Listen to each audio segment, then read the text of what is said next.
Please help me. The young man's voice cracked like dry desert wood as he stumbled through the door, his arms wrapped around something he refused to let go of, even as his knees buckled. I don't know who else to ask. Please, my mother is out there. Nobody moved. Nobody breathed. Every biker in that gas station turned to look at the bundle pressed against his chest, and what they saw inside it changed everything. If this is your first time here, subscribe to our channel and follow this story all the way to the end. Drop a comment telling us what city you're watching from. I want to see exactly how far this story travels. The heat that afternoon was the kind that didn't ask permission. It pressed down on everything, on the cracked asphalt, on the rusted pumps, on the tin roof of Gerald Parker's gas station, and it squeezed. Gerald had lived in the Arizona desert for 31 years, and he still hadn't made peace with July. He just learned to tolerate it, the way you tolerate a neighbor you'd never have chosen. He was behind the counter refilling the paper towel dispenser when he heard it, not a sound exactly, but a vibration. Low at first, like distant thunder rolling in from the wrong direction. Then it grew and grew, until the windows rattled and the soda cans on the rack near the door began trembling against each other. Gerald set down the paper towels and walked to the front window. The highway stretching out from his station had been empty for the last 2 hours. That was normal. A Tuesday in July on a road most GPS systems actively tried to route people away from was not exactly prime traffic territory. But now, coming from the west in a line that seemed to have no beginning and no end, were motorcycles. Hundreds of them. The low rumble became a roar. And Gerald felt it in his chest, in his back molars, in the soles of his boots. He'd heard about the convoy. People in town had been talking about it for a week. The Hells Angels charity run a cross-state ride raising money for children's hospitals. He'd figured they'd stop for fuel. What he hadn't figured was how many of them there were, or how much ground they would take up, or how a station designed for 6 cars at a time was going to handle 300 motorcycles pulling off the highway at once. Lord Almighty, Gerald said, to nobody in particular. He walked outside as the first bikes rumbled in. Their riders, big men in leather and denim, faces hidden behind sunglasses and helmets, road dust coating everything. They moved in a practiced way, organized, without being military about it, courteous, without making a production of it. Bikes lined up along the edge of the property and down the shoulder of the highway. Engines cut off one by one, and the roar slowly unwound itself into something closer to quiet. Gerald stood on his front step and watched them come, and he had the strange feeling that the desert itself had taken a breath.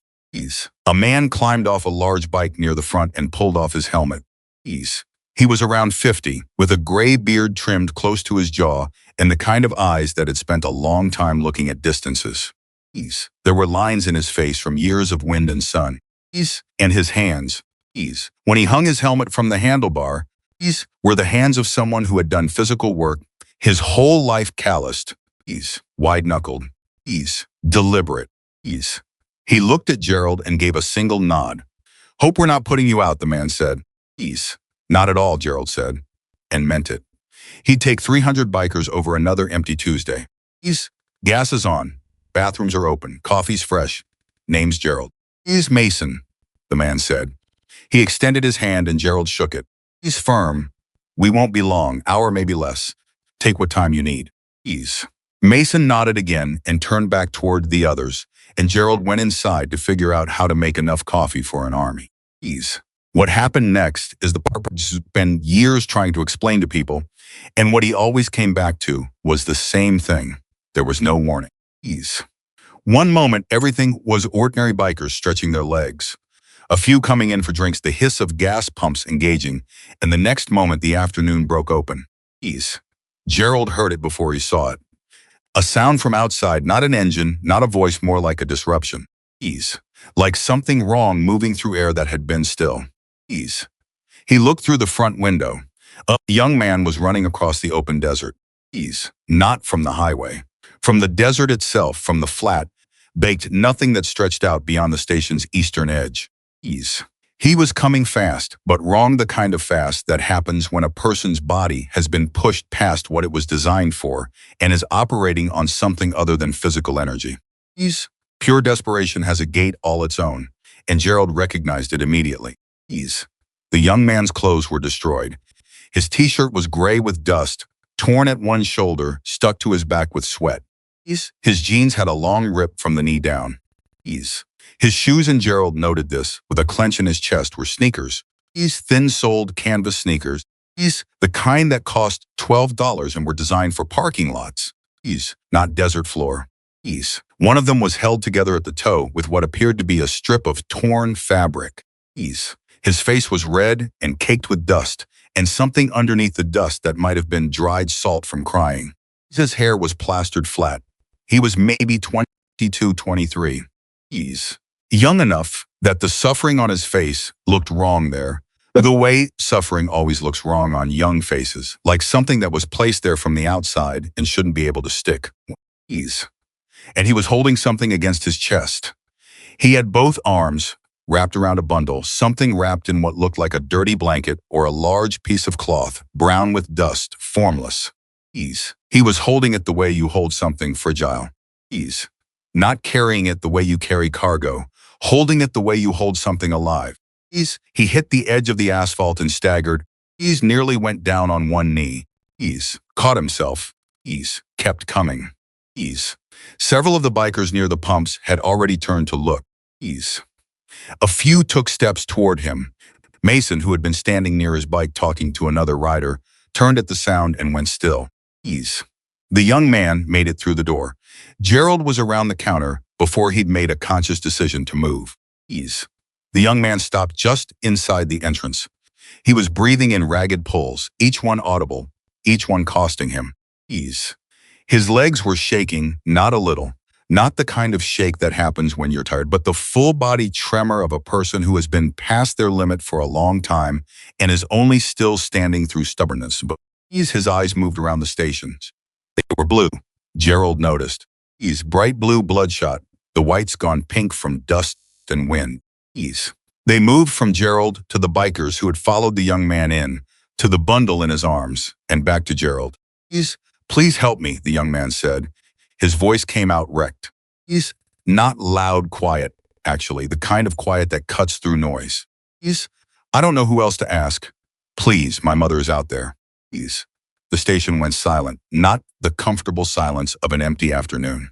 The hard, attentive silence of a room full of people who have all stopped breathing at the same time. Gerald said, Son, what's your name, Ryan? He swallowed. Ryan Mitchell. Okay, Ryan, you're inside. You're safe. I need you to breathe. Ryan Mitchell shook his head, and his eyes filled, and he fought it back with a visible effort that Gerald found almost unbearable to watch. I don't have time to breathe. She's been out there for I don't know. I've been walking for hours. I lost track of time. She needs her medication. She has a condition. And if she doesn't. Okay. Gerald reached out and put a hand on the young man's shoulder. Okay, we're going to help her. I promise you that. But I need you to tell me where she is and what she needs. Can you do that? Ryan opened his mouth to answer. Then the bundle moved. It was slight, a small shift, a tremor of motion from inside the cloth, but in a silent room it was impossible to miss. Half the people in the station took an involuntary step back. Gerald felt his hand tighten on Ryan's shoulder without meaning to. Ryan looked down at the bundle. Some of the desperation in his face softened, just briefly, into something complicated. A biker near the door, a large man with a red beard and a road atlas sticking out of his jacket pocket, said, "What is that?" Ryan looked up. He looked at Gerald first, then at Mason, who had come through the door during the last minute and was standing slightly to the side, watching quietly. I found it, Ryan said. Out there. About 2 miles from where our truck broke down. I was already running, and I almost stepped on it. And I couldn't just... He stopped. He seemed to be bracing himself for something. I know it cost me time. I know that. But I couldn't leave it there. Mason said from his position near the door, "Show us what you've got." Ryan hesitated. Then he shifted the bundle. Carefully, incredibly carefully. Gerald thought, for a person who could barely hold himself upright, and he folded back the top of the cloth. Inside was a puppy. It was small, maybe 8 weeks old at the outside, some kind of shepherd mix by the look of its markings. Its fur was matted with dust and something darker, and it lay in Ryan's arms with the stillness of an animal that has been still for too long. But its side was moving shallow, fast breaths, and when the cloth came away from its face, one eye opened a fraction. Cloudy, struggling. Found it alone, Ryan said quietly. No tracks anywhere near it. Nothing. Just sitting in the open, right where anybody could have, where the sun would have. He stopped again. His jaw tightened. I know it wasn't smart. I know my mom needed me to be faster. But I couldn't walk past it. The room was quiet for a moment. Then the man with the red beard said, "Somebody get water." Now. And the station came back to life. There is a particular kind of chaos that is actually organized, where multiple people are moving in multiple directions, but none of them are moving randomly. Gerald had seen it twice before in his life. Once during a flash flood that had stranded a family on his roof. And once when a car accident had happened right in front of his station and strangers had organized themselves into a rescue without anyone being in charge. He saw it again now. Someone was already pulling bottles of water from the cooler. A woman biker near the window had her phone out and was talking to someone, a veterinarian. Gerald gathered from fragments of the conversation. Two men had moved to flank Ryan in case his legs finally gave out, which looked increasingly possible. Another was at the coffee station, filling a cup. Gerald pulled a stool from behind the counter and walked it over. Sit down, son. Ryan looked at the stool like he'd forgotten what sitting was. Sit, Gerald said gently. You'll help her more if you're not on the floor. Ryan sat. He kept the puppy against his chest, shifting his grip to free one hand. One of the bikers put a bottle of water into that hand. Ryan drank. He drank the way people drink when they've been afraid to stop moving long enough to drink all at once, in long pulls, with the bottle tilted up and his eyes closed and some sound escaping around it that was almost but not quite crying. Gerald said, "Talk to me about your mother." Ryan lowered the bottle. His breathing had stabilized some, not calm, far from calm, but no longer at the edge of something irreversible. Her name is Emily. Emily Mitchell. She's 54. She has a cardiac condition. It's been diagnosed for 3 years. She has medication she takes every day. She's been without it since yesterday because we couldn't. There was a situation. We had to leave in a hurry, and when we were packing, we couldn't find it. Doesn't matter. She's been without it for almost 36 hours, and she knows what that means, and she told me to go anyway. She insisted. She said, His voice cracked. He took a breath. He took another one. She said I had to go get help, that she'd be okay. She always says she'll be okay. Gerald said, "How far is the truck?" I don't know exactly. I was running. Maybe 4 miles? Maybe 5. It's off the highway. There's a dirt road that cuts east about 2 miles back toward Keller, if you know that turnoff. I know it, Gerald said. We went down there because the pavement was too rough for the truck. The suspension is bad. And we thought the dirt road would be smoother. But then the engine it stopped. And I tried everything I know. Which isn't much. I'm not a mechanic. My father used to be the one who anyway. She's in the truck. She has water. She has shade. She wasn't in immediate crisis when I left. But that was hours ago, and I've been out of my mind since Ryan. Gerald waited until the young man looked at him. We're going to get to her. Okay? Right now. Can you tell me the truck's color? Blue. Old blue Ford. 2003 maybe. Has a dent in the rear panel on the driver's side, and the tailgate doesn't close all the way. Gerald straightened up and looked at Mason. Mason was already looking at him. Had been looking at him. Gerald realized. For the last 2 minutes, listening to everything. Processing everything. His gray eyes steady and absolutely focused. I can take 3 bikes, Mason said. We know the road, Gerald said. I've got a first aid kit under the counter. It's basic, but we've got better, Mason said. He turned to the room. Decker. Torres, you're with me, Decker. Get the kit from the saddlebag on my bike. These Torres, call ahead to the hospital in Maricopa and get someone on the line. He looked at Reese. Son, the dirt road east off the highway when the pavement breaks off. Do we stay left or right? East. Ryan blinked. He seemed slightly startled by the directness. East, left. Stay left. There's a wash about a mile in. The road jogs around it. East. Don't take the jog. Go straight across.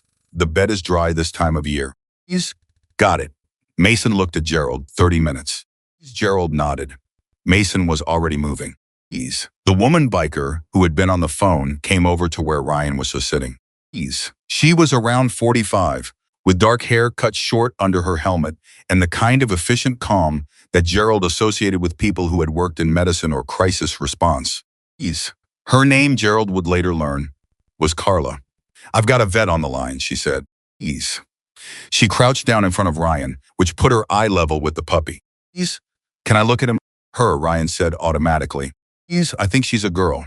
Carla's mouth curved, just slightly. Can I look at her? Ryan nodded. He loosened his grip to allow Carla to examine the animal without taking her, without Gerald noticed, making Ryan feel like anything was being taken. Ease. She checked the puppy's gums, her eyes, the pads of her feet. Ease. She spoke quietly into her phone, describing what she saw. Ease. Dehydrated, she told Ryan. Probably been out there since last night, minimum. Ease.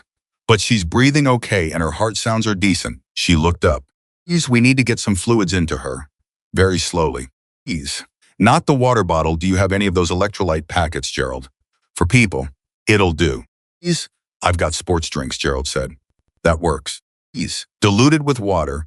Ease 1 part drink to 3 parts water. Ease. And we drip it, literally drip it.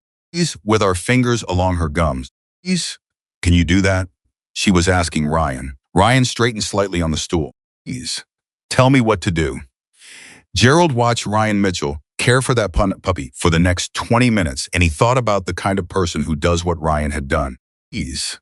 Who is running through a desert with a dying parent on his mind, with time dissolving, with everything real and immediate and terrifying pulling him forward, and who stops. Ease. Who stops for a creature that cannot ask for help in words. Ease. Gerald had 3 children, all grown, all moved away. Ease. He'd buried his wife 6 years ago. He ran this station alone, 7 days a week, and he was honest enough with himself to admit that the life he'd built in the years since had been mostly about maintenance. He's getting through, keeping things going, not letting things fall apart. Ease. But watching Ryan Mitchell drip diluted sports drink along the gums of a barely living puppy while his hand still shook from 5 miles of desert running. Gerald felt something shift in his chest. Ease. Like a door he'd quietly closed years ago had opened, just a crack and light was coming through it. Ease. His wife, Margaret, would have loved this, he thought. Ease. She would have been in the middle of all of it, within 30 seconds of Ryan walking through the door. Ease. She would have known his name and his story, and probably his mother's name before he'd finished sitting down. Ease. And she would have had both hands wrapped around something useful, the water bottle. Ease. The puppy. Ease. Ryan's own shaking hands before anyone else had even processed what was happening. Ease. He found himself wishing she was here, not for the first time. Ease. But more sharply than usual. Ryan looked up from the puppy and caught Gerald looking at him. Ease. She's taking the fluid, Ryan said. There was something in his voice that hadn't been there before, not exactly relief, because nothing was resolved yet, but something like the recognition of forward motion. Ease. Something is being done. Things are in motion. The panic had somewhere to go now, and that made it marginally more bearable. Ease. She's a fighter, Gerald said. She's tiny. Ryan looked down at the puppy again. Ease, I almost didn't stop. I want to be honest about that. Ease, I heard something and I looked, Ease, and I almost told myself I hadn't, Ease, because I knew if I stopped every second mattered, Ease, with my mom. Ease, every second, but you stopped. I stopped. Ryan exhaled. Ease, I don't know if it was the right thing. I don't know either, Gerald said. Ease, I think those questions don't have clean answers. Ease. Ryan was quiet for a moment. My dad used to say something about that. Ease, about stopping. What did he say? Ryan's hand moved to the front pocket of his jeans. Ease. He reached in and pulled out something small, a notebook. Ease. Gerald saw, small enough to fit in a palm. Ease. Dark blue. The cover bent at one corner and softened from handling. He held it without opening it. He's gone, Ryan said. 3 years ago. Heart attack ironic, right, given my mom. He gave a short, humorless breath that wasn't quite a laugh. He carried this notebook everywhere.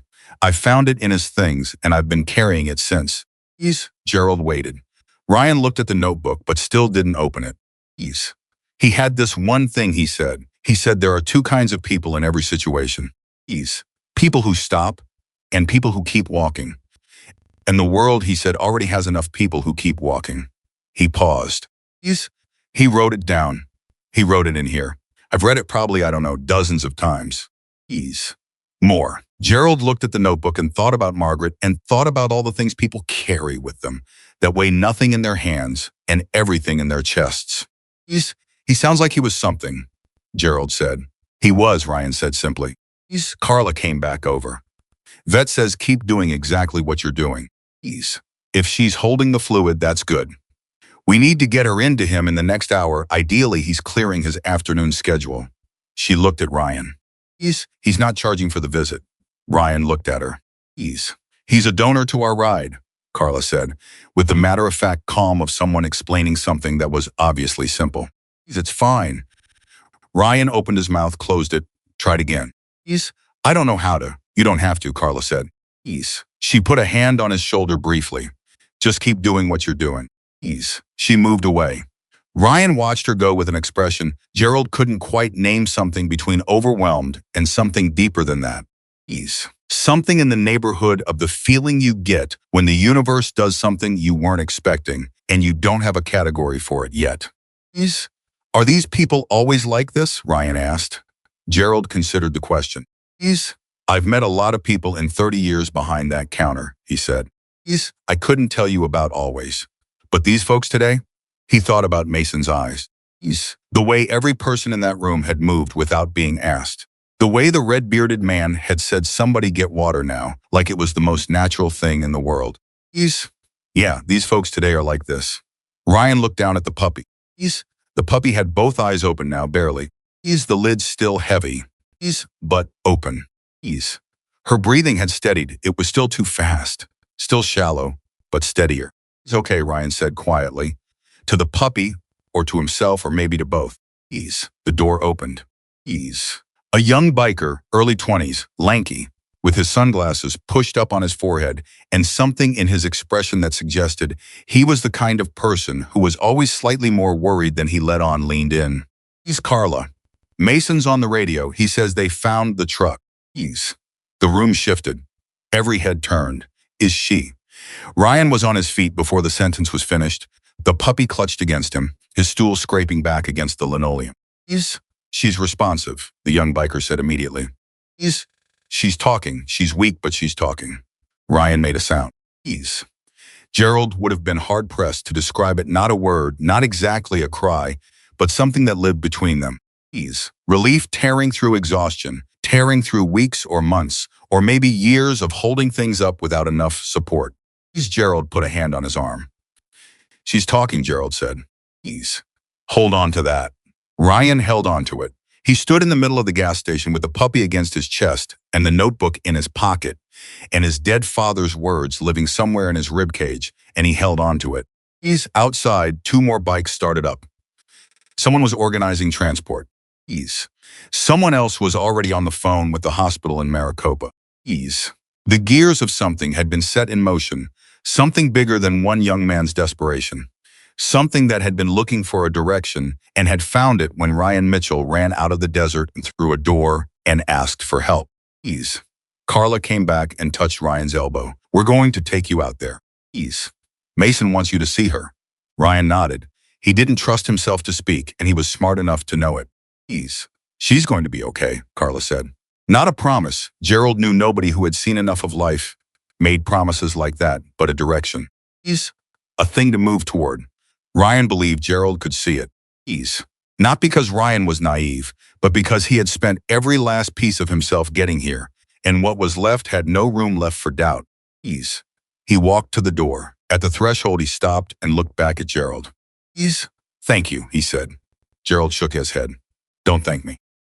You did all the hard parts before you ever got here. Ryan stood there for one more second. Then he walked out into the desert heat. And the door swung shut behind him. And Gerald stood alone in his gas station and listened to the sound of engines turning over and felt, for the first time in a very long time, like the world was not merely being maintained. Like something in it was actually getting better. Outside, Mason Carter Road Point. Heading back toward the dirt road east of the highway. Where a woman named Emily Mitchell was waiting in a broken truck and didn't yet know that her son had already changed the day for every single person he had touched. The puppy, pressed against Ryan's chest in the back of the second vehicle, breathed. And breathed and breathed. The dirt road east of the highway was exactly where Ryan said it would be, and Mason found it without slowing down. He'd ridden roads like this his whole life, unmarked, unpromised, the kind that existed on no map and led to places people only found by accident or desperation. He took the turn and felt the bike settle into the uneven ground beneath him. And he kept his speed measured. Not because he wasn't urgent, but because urgency without control doesn't save anyone. Decker rode on his left. Torres rode behind. Nobody talked on the radio unless there was something to say. Mason had done enough rescue work over the years, not organized, not official. Just the kind that happened when you were the person who showed up to know that the space between finding someone and reaching them was not a space you filled with noise. You held it. You let it be what it was. You stayed focused. But his mind went back to Ryan Mitchell anyway. It had been doing that since the moment the young man walked through the door. There was something about him that Mason couldn't set aside, and it wasn't the desperation. Mason had seen desperation plenty, and it wasn't even the puppy, though that had landed on him in a way he didn't entirely understand yet. It was the moment before Ryan showed them what was in the blanket. That moment of hesitation, the way Ryan had looked at the room full of strangers and actually braced himself, shoulders pulling in, chin dropping slightly as though he expected judgment. As though he had learned somewhere along the way that stopping for the wrong reasons, or the right reasons at the wrong time, was something people would use against you. Mason knew that feeling. He had worn it for 3 years. He pushed the thought down and focused on the road. The wash came up where Ryan had said it would, a broad, dry cut across the landscape. And Mason didn't take the jog. He went straight across. The tires dropping and rising over the uneven bed. And on the other side the road continued. And there, maybe 300 yards ahead, he saw it. Blue. Dented rear panel, tailgate hanging slightly open. Mason keyed his radio. Found it. 300 yards out. He heard Carla's voice come back. Ryan's on his way. ETA. 12 minutes. Mason accelerated. He pulled up alongside the truck and cut the engine and was off the bike in one motion. The truck sat still and silent in the full weight of the afternoon heat, and for 1 second, one terrible suspended second, nothing moved inside it. Then the passenger window came down. A woman leaned her head out. She was pale in the way that people are pale when their body has been working too hard at the wrong things for too long, not sickly exactly, but wrung out, the color of someone who has been spending reserves she couldn't afford to spend. Her hair was dark and damp at the temples. Her eyes were brown and clear, and when she saw Mason and the 2 riders behind him, something moved through her face that was more complicated than relief. He not a question. He made it, Mason said. Emily Mitchell closed her eyes for exactly 3 seconds. Then she opened them. Is he all right?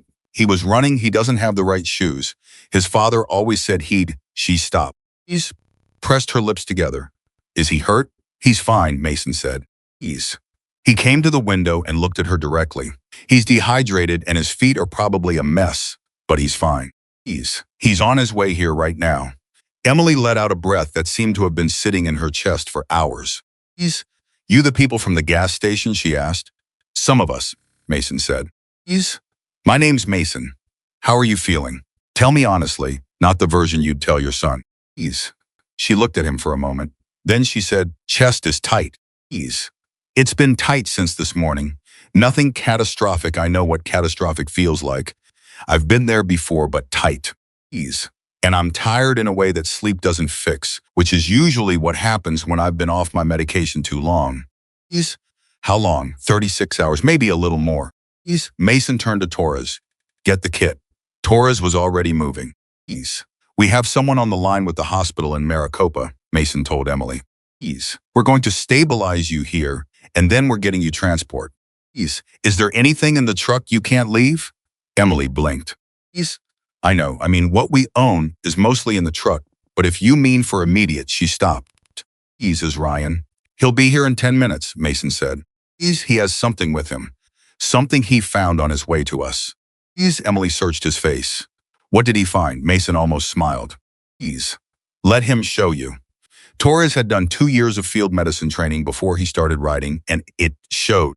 Ease. He moved around Emily with the quiet efficiency of someone who had learned to do the important things without making them feel like a crisis, checking her pulse, asking her to track his finger with her eyes. Ease. Listening to her breathing with a small stethoscope from the kit. Ease. He talked while he worked. Ease. Not about the medical things. Ease. But about the ride, where they'd come from. Ease. Where they were heading. Ease. How many miles they'd put down that week. Ease. Emily answered him, and Mason watched her, and he noticed the way she kept looking toward the dirt road. Ease. The direction Ryan would come from. He's going to be upset, she said, during a pause in Torres's questions. Ease. About what? Torres said. About how I look. She said it simply, without self-pity. Ease. He worries. He's been worrying since his father died, that's too much for a 22-year-old. Ease. Too much weight, I've told him. But you can't tell someone to stop worrying about you. It doesn't work like that, Mason said. No, it doesn't. Ease. Emily looked at him. There was a recognition in her eyes, the look of someone who has identified a specific frequency of experience in another person. Ease. You know about that kind of worrying, she said. It wasn't a question, the way it hadn't been a question when she asked if Ryan had made it. Ease. I've been on both sides of it, Mason said. She held his gaze for a moment. Ease. Then she nodded. Slowly, the kind of nod that acknowledges something without requiring it to be explained any further. He found something in the desert, Mason said, on his way to us. He almost kept running, but he didn't. Emily was quiet for a moment. That sounds like Ryan. The notebook too, Mason said. He carries a notebook. Emily's expression shifted. Something moved through it that was layered grief and pride, and something that might have been pain, all running together in a way that her face barely contained. His father, she said. Yes, he carries it everywhere. She paused. His father wrote things in it. Little things, observations, things he believed about people. Ryan read the whole thing after we lost him, memorized most of it. She pressed her hand flat against the door of the truck, as though steadying herself. He still talks to it, sometimes, when he thinks no one can hear. Mason said nothing. He stood with that. Decker appeared at his elbow. Bike's coming, he said low. Mason looked up. Down the dirt road, raising a light trail of dust, 2 bikes were coming. And behind them, barely visible, a vehicle, one of the SUVs from the convoy. Emily heard it too. She turned toward the road, and her whole body changed, not dramatically, not in a way that anyone who wasn't watching closely would have caught. But Mason was watching closely. The tightness in her went somewhere. Not away, things like that don't go away, but it found a place to sit that wasn't her throat or her chest or her jaw. There he is, she said quietly. There he is, Mason agreed. Ryan was out of the SUV before it stopped moving. He crossed the distance to the truck, at something between a run and a controlled fall, his legs still entirely reliable, his feet clearly hurting, but none of it mattering in any practical sense. Emily had the door open and was half out of the truck before Mason could suggest she might want to stay seated. And then the 2 of them were standing in the heat of the afternoon. Mother and son. And what passed between them in the first few seconds was not something that had words. Ryan's hand went to the back of her head. Emily's arms went around him. The bundle between them, the puppy, still wrapped, still small, still breathing, was somehow not in the way. It was just there, part of the shape of them, the way important things are always part of the shape of the people who carry them. Nobody moved, nobody spoke, Mason took 3 quiet steps back and gave them the space. Ease. After a moment, Emily pulled back. She looked at Ryan's face, really looked. The way mothers look when they're doing inventory, when they're checking for the things that don't show on the surface. She touched his cheek with her palm. "You're burned," she said. "I'm fine. Your shoes, Mom." "Ryan, Mom." He said it a third time. And it landed differently that time, not cutting her off but containing her gently. The way you'd hold something fragile still. "I need to show you something. Okay? I need you to see this." Emily looked at the bundle against his chest. Ryan shifted his grip and folded the cloth back. The puppy's eyes were both open now. Still cloudy, still labored in their focus, but open. She looked at Emily the way animals look at people they've decided to trust, not with logic, but with something older than logic. Something that lives in the blood and recognizes safety by feel.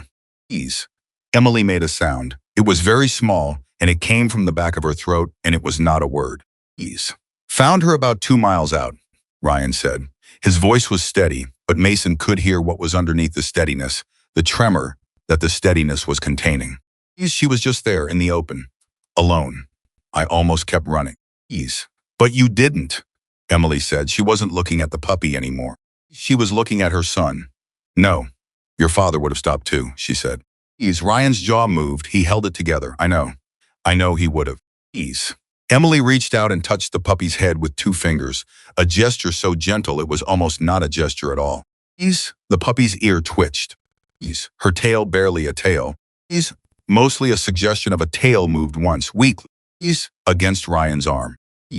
And Ryan Mitchell, who had run 5 miles through an Arizona desert in bad shoes and held himself together through pure will for however many hours, finally stopped holding it together. He didn't collapse. He didn't make a scene of it. He just stopped maintaining the wall. His eyes went, and his breath caught, and he pressed his forehead down against the top of his mother's head, and he cried. Quietly, the way men cry when they've decided they're allowed to. The way people cry when the thing they were terrified of losing is still there, and they finally have a second to feel how scared they were. Emily held him, one hand on his back, one hand still lightly resting against the puppy. Mason looked away. This was not his to watch. Torres came to stand beside him. "How's she doing?" Mason asked. "Low." "Better than she should be, given the circumstances," Torres said. "Her rhythm's a little irregular, which we expected. We need to get her medication into her within the next couple hours, or we're looking at a real problem. I've got Maricopa on hold. They can have someone out here within 40 minutes, or we transport her ourselves, whichever she's willing to do." "She's going to say she's fine," Mason said. "Already did. Twice. Work on her." Torres went back to the truck. Mason turned and looked at the convoy vehicle, the SUV that had brought Ryan out here. The driver, a young woman named Bree, who had been riding with them since Colorado, was leaning against the hood and pointedly looking at everything except the reunion happening 5 feet away. In the way that decent people give privacy, by looking somewhere else. Mason walked over. "We need to get the mother to medical care," he said. "She's stable, but we're on a clock." Bree nodded. "I can take her." "Back seat, enough room." "She'll argue." Bree looked at him with an expression that suggested she had been watching the situation long enough to have her own opinions about it. "So will I," Mason almost smiled. "Good." He turned back to Ryan and Emily. They had separated slightly, still close. Still in each other's space, the way people are when they've been scared for each other, and Emily was doing what Torres had predicted. Telling Ryan she was fine, that he didn't need to worry, that she could feel that her body was stabilizing, that they didn't need to make a fuss. Ryan was listening with the particular expression of a person who has heard this speech before and knows exactly how much of it to believe. "Mrs. Mitchell," Mason said. Emily turned. "I've been doing this for a long time," Mason said. Riding, stopping for people, seeing what happens when someone doesn't get help they need because they're worried about being a burden. "I've seen both ways that story ends," he paused. "I'd like this one to end the good way." Emily looked at him for a long moment. Then she said, "You've lost someone." It was the second time she'd done that, seen directly into something he hadn't said. Mason held her gaze. Yes, to something that was preventable. The word landed in his chest like a stone in still water. Preventable. He hadn't heard it said out loud in 3 years. His brother had been the kind of person who said he was fine until he wasn't. And by the time anyone understood he wasn't fine, wasn't fine had become too late. And Mason had carried that knowledge, that specific, particular weight of the preventable every single day since. Yes, he said. Emily held his gaze. Something passed between them that had no name. Then she said, all right, I'll go. Ryan exhaled beside her. The exhale of someone who had been holding his breath for a very long time. Thank you, Ryan said. He was looking at Mason when he said it, and it was not the casual thank you of a person being polite. It was the kind that meant something had moved through the room and shifted things that couldn't be put back exactly where they'd been. Don't thank me yet, Mason said. We've still got work to do. What happened in the next 20 minutes was the kind of practical kindness that looks simple from the outside and is anything but. Decker, who had been quiet throughout the entire exchange but had not been idle, had spent the time on his phone. He was the kind of man who knew people not in the self-important way, but in the genuine way, the way that happens when you spend 20 years showing up for people and they remember. He knew a mechanic named Sal who operated out of a town 12 miles west and owed Decker a favor from an incident involving a broken-down RV and a thunderstorm 2 summers ago. Sal answered on the second ring. I need a truck looked at, Decker said. Old Ford 2003. Engine, quit on a dirt road. Family in it, they need it running. When, Sal said. Now would be better than soon, Decker said. There was a pause on the other end. You buying me lunch? Sal said. I'm buying you lunch. Then give me 45 minutes. Decker put his phone away. He caught Mason's eye and gave a short nod. Mason gave one back. Ryan had been listening. He was sitting on the running board of the SUV now. The puppy cradled in his lap. Watching everything with an expression that was still recalibrating, still trying to catch up to the reality of where things were. To the gap between what he'd feared 2 hours ago and what was actually happening now. Your guys are fixing the truck, Ryan said. It wasn't quite a statement. It wasn't quite a question. Sal's fixing it, Decker said. He's better at it than we are. You didn't have to. No, Decker agreed easily. We didn't. Ryan looked at him. Decker looked back. He was a big man with a red beard and the unhurried manner of someone who has been doing things his own way long enough to be comfortable with it. And he held Ryan's gaze without drama. Ryan said, not ungrateful, genuinely asking. You don't know us. You were on your way somewhere. We're strangers in the middle of nowhere. And you, we stopped, Decker said. Ryan went quiet. That's what you do, Decker said. When something needs stopping for, you stop. He shrugged. A small movement, completely natural. As though he were discussing something as uncomplicated as weather. Your dad wrote something about that, I hear. Ryan's hand moved to his pocket to the notebook and then stopped, as though he'd caught himself. He looked at Decker. How did you know about that? Gerald mentioned it on the radio. Not private, he just thought. Decker paused. He thought it was worth knowing. Ryan was quiet for a moment. Then he reached into his pocket and took out the notebook. He held it the way he'd been holding the puppy, like something alive that deserved to be held carefully. He wrote a lot of things in here, Ryan said. Most of it is just observations. Things he noticed. Little things about people. He used to say he wasn't a writer, but he turned the notebook in his hands. He was a writer. What's the one you carry with you? Decker asked. In your head, I mean. Ryan looked down at the notebook. Be the person who stops, he said. The world already has enough people who keep walking. Decker said nothing. He just nodded. The nod of a man who has heard something true and recognized it. The puppy shifted in Ryan's lap and made a sound. Barely a sound, more a suggestion of a sound. The kind that comes from a very small animal testing its voice, and Ryan looked down at her immediately. Her head had lifted slightly. Not much, but it had lifted. Hey, Ryan said softly. Hey, you. Look at you. The puppy looked at him with her cloudy eyes and her tail moved again. Ease. More than before. Ryan pressed his lips together. He was not going to cry again in front of people he'd known for 40 minutes. He made that decision clearly and held to it with everything he had. He mostly succeeded. Bree got Emily into the SUV with a combination of warmth and absolute unbudgeable firmness that Mason watched with quiet admiration. Emily tried 3 separate arguments she was feeling better. The hospital was too far. Ryan needed her nearby, and Bree answered each one with the same tone, calm, reasonable, completely immovable. Ryan is going to be fine, Bree said. He's going to be here with the guys, and Sal is coming to fix the truck, and the vet is cleared his afternoon for that puppy. Everything that needs to happen is happening. Your one job right now is to go get your medication and let the hospital check you out. That's it, Emily looked at Ryan. Ryan said, go, Mom. Emily said, I hate this. I know. I hate feeling like a burden. You're not a burden, Ryan said. He said it fast, no hesitation. The way you say something that has been answered so many times, it has become reflex. You're never a burden. Don't say that. Emily pressed her lips together. She looked at Bree. Fine, she said, but I want update.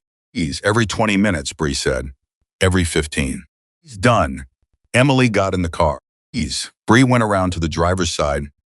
And before she got in, she caught Mason's eye.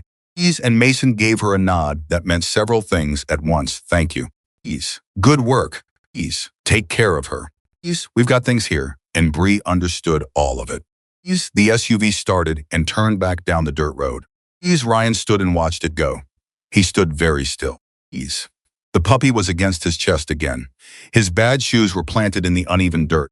His father's notebook was back in his pocket. The afternoon heat pressed on everything. He watched the dust trail from the SUV until it curved around the bend and disappeared. Then he let out a long breath and turned back. Mason was standing there. Just standing there. The way he did present. Unhurried. With that quality he had of not needing anything to be different from what it was. She's going to be okay, Ryan said. He was saying it to Mason, but also to himself, the way you say things when you need to hear them in your own voice. She's going to be okay, Mason confirmed. Ryan nodded. He looked down at the puppy. She was fully awake now, eyes open, head up, looking around with the particular alert intensity of a small animal who has been unconscious for too long and is catching up on everything she missed. She had a small face, pointed ears that were slightly too big for her head, and the look of a creature who had already decided that the person holding her was her person. I don't even know what I'm going to do with her, Ryan said. We're basically homeless. The truck is broken. We have about $112 between us. I can't, he stopped. I can't but I can't leave her either. She doesn't have anyone else, and Ryan, Mason said. Ryan looked up. One thing at a time, Mason said. That's all. One thing at a time, Ryan looked at him. Something in the simplicity of it, not the platitude, but the directness, the lack of ceremony around it, landed in a way that the more elaborate reassurances hadn't. One thing at a time, Ryan repeated. Right now, the one thing is, Carla's got the vet's address. When Sal gets here and sorts out the truck, you're going to take your dog to get checked out. That's the next thing. That's all you need to worry about right now. Ryan absorbed this. She's not technically my dog. She's whatever you want to call her, Mason said. But she picked you. That part's not really up for debate. Ryan looked at the puppy. The puppy looked at Ryan. Yeah, Ryan said softly. I noticed that. Sal arrived in 43 minutes, which was basically on time for Sal, who had his own relationship with punctuality. He was a compact man with gray in his mustache and grease in the lines of his knuckles that never fully came out, the kind of grease that becomes part of you after enough years. He walked around the truck with his hands in his pockets, then crouched at the front, then opened the hood and stood looking at the engine with the expression of a man reading a newspaper in a language he is very fluent in. His fuel pump, he said, to nobody in particular. Can you fix it? Decker said. I can fix anything, Sal said, in the tone of a man for whom this is not a boast, but simply a statement of how things are. Got a pump in the truck that'll probably do it. Half hour, maybe 45. He looked at Ryan. Is this your vehicle? My mother's, Ryan said. Sal looked at Ryan with the specific evaluating look of a mechanic assessing not the vehicle but its owner. Whatever he saw, he seemed to find satisfactory. What year? I think 2003. Maybe 2004. You don't know what year your truck is? My father dealt with those details, Ryan said. Sal looked at him for a moment. Then he nodded one short nod, the accepting kind, and went to get his tools. Mason watched Sal work for a few minutes, then moved away and found a spot away from the immediate activity. He sat down on a flat rock, not because he was tired, but because some moments ask you to be still, and this was one of them. He'd been thinking about his brother since Emily Mitchell said the word preventable. 3 years ago, Daniel Carter had been sitting in an apartment in Tucson, not answering his phone. Not because he was angry or busy or out of range, because he had stopped answering his phone as a general practice, which was something that had happened so gradually that nobody had quite clocked when the practice had started. Daniel had always been the quieter one, quieter than Mason by a significant margin, quieter than the rest of the family, and so quiet had a different weight when applied to Daniel. It just looked like Daniel, until it stopped being Daniel and became something else. Mason had driven to that apartment 6 days after the last time he'd tried calling. He'd had a key. He let himself in. The coroner said it had been a heart attack. Natural causes, technically. But Daniel had known about his heart condition for 2 years. He'd known and he hadn't said anything. Because Daniel was the kind of person who said he was fine. And because the people who loved him had accepted the fine, had not pushed away, Mason wished, with a pain that never fully quieted, that he had pushed. Preventable. The word had been sitting in Mason's chest for 3 years like a stone that had somehow gotten past his defenses. And Emily Mitchell, a woman he'd known for 20 minutes, had found it with a sentence. Mason sat on the flat rock in the desert heat and breathed through that for a minute. Then he heard Ryan's voice behind him. Hey. Ryan stopped. Sorry, I didn't mean to interrupt whatever. You're not interrupting, Mason said. Ryan came and stood nearby. He had the puppy in the crook of one arm now, held securely but more naturally than before. The way you hold something you've already started thinking of as yours. Can I ask you something, Ryan said. Go ahead. This thing you all do, Ryan said. The ride, the stopping, the fixing trucks, calling vets, getting someone's mother to a hospital. He paused. Did something happen that made you this way? Or were you always? Something happened, Mason said. Ryan waited. He was good at waiting, Mason noticed. Patient in the way that people are patient when they've spent a lot of time at bedsides or in waiting rooms or in situations where patience was the only tool available. My brother, Mason said. 3 years ago. He stopped. Let that be enough. Ryan was quiet for a moment. I'm sorry. I got there too late, Mason said, because I told myself he was fine. Because he always said he was fine, and I wanted to believe him. He looked out at the desert. I've been stopping ever since, for anyone who needs it. Because I couldn't stop for him. He didn't know why he was saying this to a 22-year-old kid he'd met an hour ago. Except that Ryan Mitchell was someone who read his dead father's notebook in the desert. And stopped for injured puppies when his mother's life was on the line. And cried without being ashamed of it. And Mason had spent 3 years around people who did fewer vulnerable things than that. Ryan said. He'd want you to stop, though. If he knew, I know, Mason said. It's not penance, Ryan said. That's what I mean. Stopping for people, it's not supposed to be penance. It's supposed to be because... He stopped. He looked down at the notebook in his hand. He'd taken it out without seeming to notice. Because that's who you are, he finished quietly. That's what my dad would say. Mason looked at him. You stopped for us, Ryan said, not because of your brother. You stopped because that's who you are. Your brother's who you are too, I think. But the stopping was already there. Mason held that. Outside of all the things people had said to him over the past 3 years, the condolences, the well-meaning advice, Ease. The phrases that meant nothing, because they were designed to comfort rather than reach this 22-year-old with a puppy and a dead father's notebook and bad canvas shoes had just said something that reached. Ease. Your father taught you well, Mason said.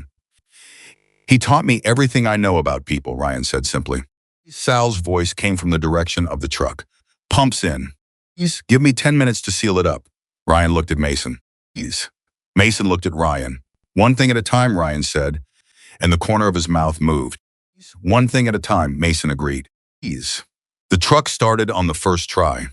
Sal stood back with his arms crossed and the expression of a man who is satisfied but professionally required not to show it.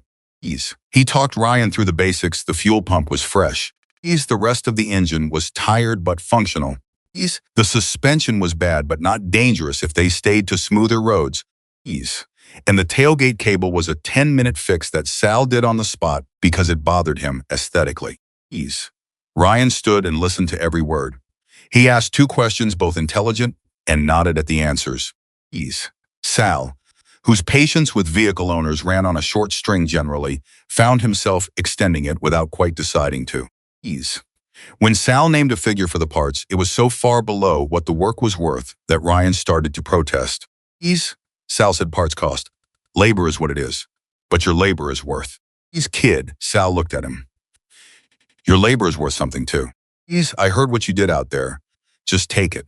Ryan took Ease. He shook Sal's hand and held it a beat longer than a standard handshake. Ease. Sal pretended not to notice, which meant he noticed. Ease. Decker walked Sal back to his truck and Mason came to stand beside Ryan at the door of the blue Ford. Ease. Carla sent the vet's address, Mason said. It's 20 minutes from Maricopa. He's waiting for you. Ryan looked at the truck. He looked at the puppy. Ease. He looked at Mason. We're not on your route anymore, Ryan said. Ease. You've been here for over an hour. You've got 300 riders waiting. Ease. They waited, Mason said. They know how to wait. Ease. Ryan looked at him. I don't know how to do this, he said. Ease. I don't know how to. I've been on the receiving end of this much help before, and I keep looking for the catch. Ease. I keep waiting for someone to tell me what we owe. Ease. Mason said, you don't owe anything. That's not how the world works, Ryan said. He's not bitterly, just honestly. Sometimes it is, Mason said. Ease. Not often enough. But sometimes Ryan was quiet. Ease. Then he said, the first thing he wrote in that notebook, my dad. Ease. The very first page. He held the notebook out, not offering it to Mason, just showing it the way you show something important. Ease. On the first page, in handwriting that had gone soft with years, were 3 words. These people are good. He wrote it when I was born, Ryan said. Ease. He said he wanted to believe it more than he did at the time, so he wrote it down. Ease. He said if you write something down, you have to look at it every time you open the book, and eventually you stop arguing with it. Ease. Mason looked at those 3 words. He thought about 3 years of carrying a stone in his chest and whether carrying it had been grief or penance or both. Ease. He thought about Ryan Mitchell running across a desert in bad shoes with a dying puppy against his chest and finding time, somehow, to be afraid of being judged for it. Ease. He thought about Emily Mitchell getting into a car with a stranger and trusting that things would be okay because her son had raised the temperature of that trust by several degrees just by being himself. Ease. He thought about Gerald Parker standing behind his counter, watching all of this happen in his gas station on a Tuesday in July, and the crack of light that had come through the door he'd quietly closed 6 years ago. These people are good. Mason looked at Ryan. Your father was right, Mason said. Ease.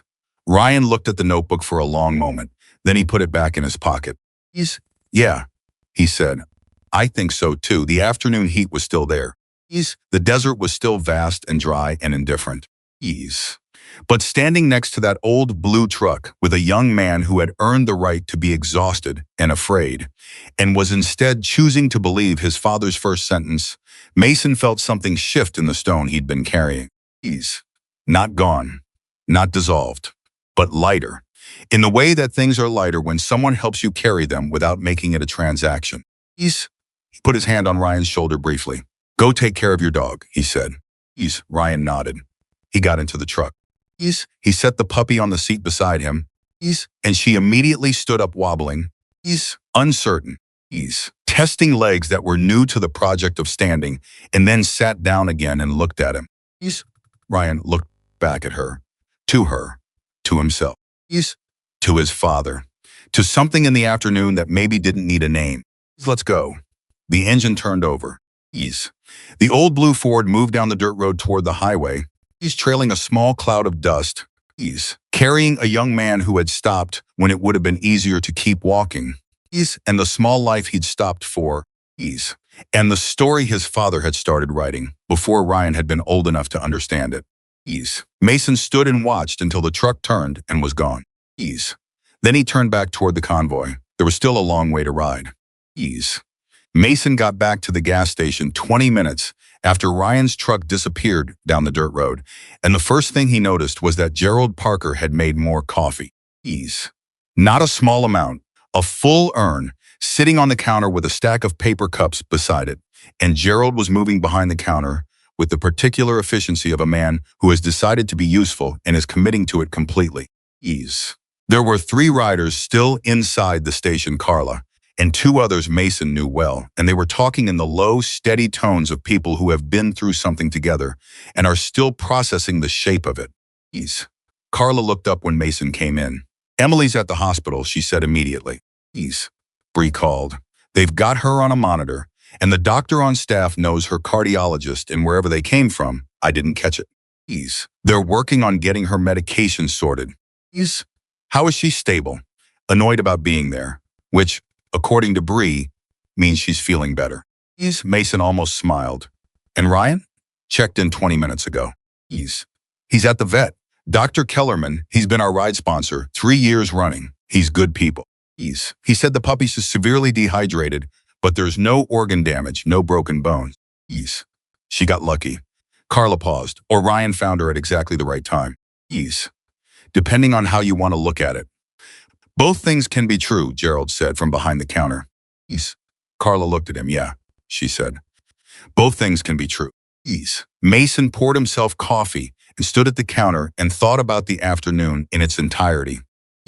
He'd ridden into this gas station 3 hours ago, expecting a fuel stop and a bathroom break and maybe a conversation about road conditions. He'd stopped for a young man in canvas shoes who carried his dead father's philosophy in a small blue notebook, and stopped for injured animals, even when stopping cost him everything. He'd found a woman who was sick and proud and scared, and would rather sit in a broken truck in the desert than make herself a problem for anyone. He'd sat on a flat rock and said out loud to a 22-year-old the thing he'd been unable to say to anyone in 3 years. He'd said the word, preventable. He'd let someone else say it first, and then he'd stood in the space it made, and the space had not swallowed him. He drank his coffee and felt the weight of the afternoon settle around him like something that had made itself at home. Gerald said, without preamble, my wife would have said this was the whole point. Mason looked at him. Of everything, Gerald said. He set down the rag he'd been using to wipe the counter. She used to say, this is Margaret. She passed 6 years ago. She used to say that the thing about kindness is it doesn't dilute. You give it away and you don't have less of it. It works the other way. She said that was the only thing that works the other way. He paused. I stopped believing that for a while, after she was gone. I thought maybe she'd just been optimistic, but, Mason said. Gerald looked toward the window, toward the highway. Where most of the convoy was still gathered. Riders moving around in the late afternoon heat, talking, resting, fueling up. But then a kid ran across the desert, holding a dying puppy instead of saving himself time, and 300 people rearranged their day, and I feel like Margaret just proved her point from wherever she is. He picked up the rag again. So, you want more coffee? Mason put his cup down. Yeah. Gerald refilled it. It was the most naturally the two of them had talked all afternoon, which said something about what the afternoon had done to both of them. Carla was watching Mason from across the counter with the evaluating look she wore when she was deciding whether to say something. He knew the look. He'd known Carla for 9 years. She'd been riding with them since she was 36, after she left a hospital administrator job in Phoenix and decided she wanted her life to feel like something. She usually said what she was thinking eventually. He waited. You told him about Daniel, she said. It wasn't a question. Some of it, Mason said. Carla nodded. She didn't say anything else. Please. She wasn't the kind of person who needed to. He said something, Mason said. He's Ryan. He said the stopping wasn't penance. He said it was just who I am. He's. Carla was quiet for a moment. Then she said, 22 years old? 22. She looked into her coffee cup. Huh. He's. Yeah, you believe him? Mason thought about it.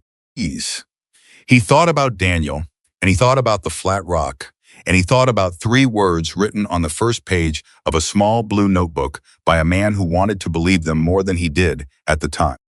I'm working on it, Mason said. Carla nodded. That's the right answer. The call came in at 4:47. Mason's phone, not the radio. He looked at the screen, unknown number, Arizona area code, and picked up. Is this Mason Carter? A man's voice. Calm, professional, with a particular steadiness that came from dealing with emergencies as routine. Speaking. This is Dr. Kellerman. I'm calling about Ryan Mitchell. He's here with me. He's fine. He's sitting right here. But I need to tell you something. And I think you need to hear it before he decides whether to tell you himself. Mason set down his cup. Go ahead. The puppy is going to be fine. That's the first thing. I've got her on fluids. She's already looking better than when they came in. Good prognosis. But that's not. Dr. Kellerman paused. Mr. Carter. When Ryan walked in here and I started going over the dog, I also looked at him. Because I've been a vet for 22 years, but I was a medic before that, and you don't stop seeing things. His feet are in bad shape. Both of them.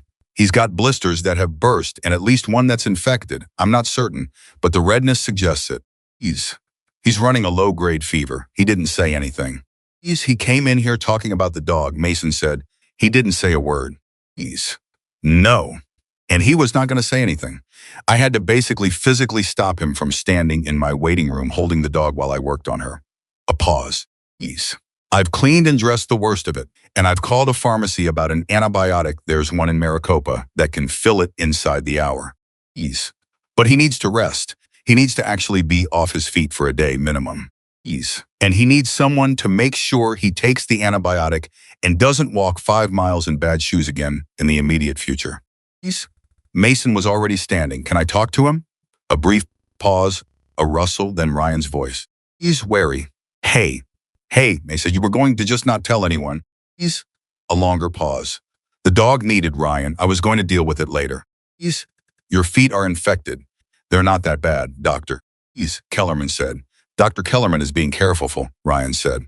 There was no heat in it, just the flat, practiced tone of someone who had been minimizing his own needs for a long time and had gotten very efficient at it. I've walked on worse. That doesn't mean you should have. Silence, Ryan, Mason said. He kept his voice even. You walked 5 miles in shoes that fell apart, through desert heat to save your mother's life. That's done. You did it. Now you don't have to prove anything else.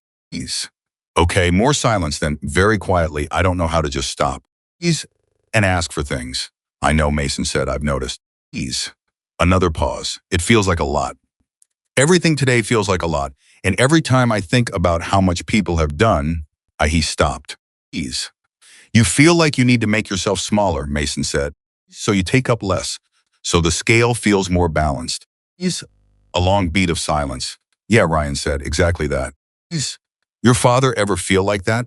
My father, Ryan said slowly, would have laughed at me right now. He would have said, son, people helping you is not something that needs to be rationed. He would have said. His voice shifted slightly, not breaking.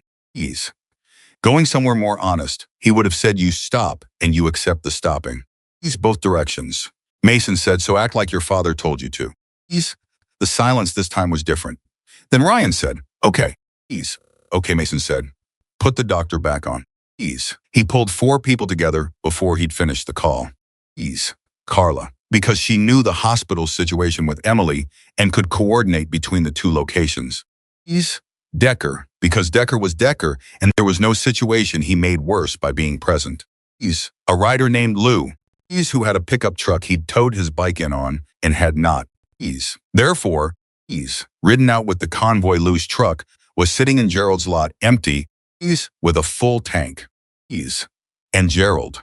Because Gerald knew this town and the towns around it and had 30 years of knowing who was good and who to call and what resources existed in a 100-mile radius. And also because when Mason told him what was happening, the older man had already taken off his apron and was looking for his keys. He's at Kellerman's, Gerald said. 20 minutes out. I know where it is. I know a motel in Maricopa. It's not fancy, but it's clean and the owner's a good woman. She lost her husband 2 years ago. She'll understand. He paused. Both of them. Emily and Ryan together. 1 room or 2, depending on what they need. I'll cover the rooms, Mason said. Gerald looked at him. So will I, Mason looked back. Split it. Fine. Gerald was already moving toward the door. What about the dog? Kellerman said she needs overnight observation, but she'll be ready tomorrow morning. So she stays at Kellerman's tonight and Ryan picks her up tomorrow. Gerald stopped. He turned. Does the boy have money for the medication? For anything beyond? Not enough, Mason said. Not really. Gerald nodded once, the way he'd been nodding all afternoon, the accepting nod, the kind that doesn't require anyone to feel bad about the thing being accepted. I'll make a call, he said. There's a fund in town. Small, informal, nothing official. People put into it for situations exactly like this. It's not charity, it's the town saying we see you. He paused. Margaret started it, actually. 10 years ago. It's still running. Mason looked at this man, this 62-year-old man who had run a gas station alone in the Arizona desert for 6 years and kept a fund his dead wife had started and made more coffee than anyone needed and opened his door to 300 bikers. On a Tuesday without blinking and felt something that he didn't have a quick word for. She taught you well, Mason said. It was what Ryan had said to him about Ryan's father, and it landed the same way now as the most accurate thing available. Gerald's expression moved, just slightly. Every day, he said. They reached Kellerman's clinic at 5:20. Ryan was in the waiting area when they came in, sitting with the careful stillness of someone whose feet hurt more than he's admitting. The puppy was not with him, she was in the back. On fluids. Being monitored and without her against his chest. He looked younger. More exposed. Like the bundle had been doing something beyond holding a puppy, like it had been giving him something to hold in return. He looked up when Mason came through the door. And the look on his face went through several things in quick succession: surprise. Then something complicated. Then that characteristic bracing that Mason had seen in the gas station. The expecting judgment thing. The waiting to be told he'd made a wrong choice. You didn't have to come back, Ryan said. I know, Mason said. Sit down. You've been trying to stand up since I walked in. Ryan, who had indeed been half rising, sat back down. His jaw worked. The dog she's fine. Kellerman called me directly. She's fine. My mom, Carla, just talked to Bree. She's stable. She's on her medication. She's arguing with the nursing staff about the food options. Which is how we know she's herself. Ryan exhaled. Something left his body that had been stored there for hours. He said. Okay, Mason said. He sat down across from Ryan. Now. Here's what's happening. Ready? Ryan looked at him. Why do I have a feeling you've already decided what's happening? Because I have. You want to hear it or argue with it first? Ryan pressed his lips together. Something that was almost a smile moved through his face and didn't quite arrive. Here at Mason laid it out. The motel in Maricopa. The room, 2 rooms, he'd just gotten the text from Gerald.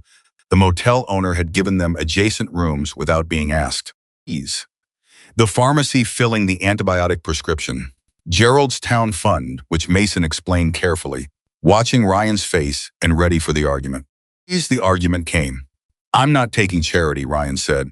It came out quiet, but it came out fast. The way things come out when they've been a standing rule for a long time. It's not charity, Mason said. It's a fund. People put into it because they've been helped and they want the cycle to continue. Gerald's wife started it 10 years ago because she believed people are good and good people sometimes need a hand, and there's nothing wrong with being the person who needs the hand on a given day. Ryan was quiet. You put into it someday, Mason said. When you can. That's how it works. Ryan looked at the floor. His jaw was for me, he said, accepting things. I keep thinking. He stopped, started again.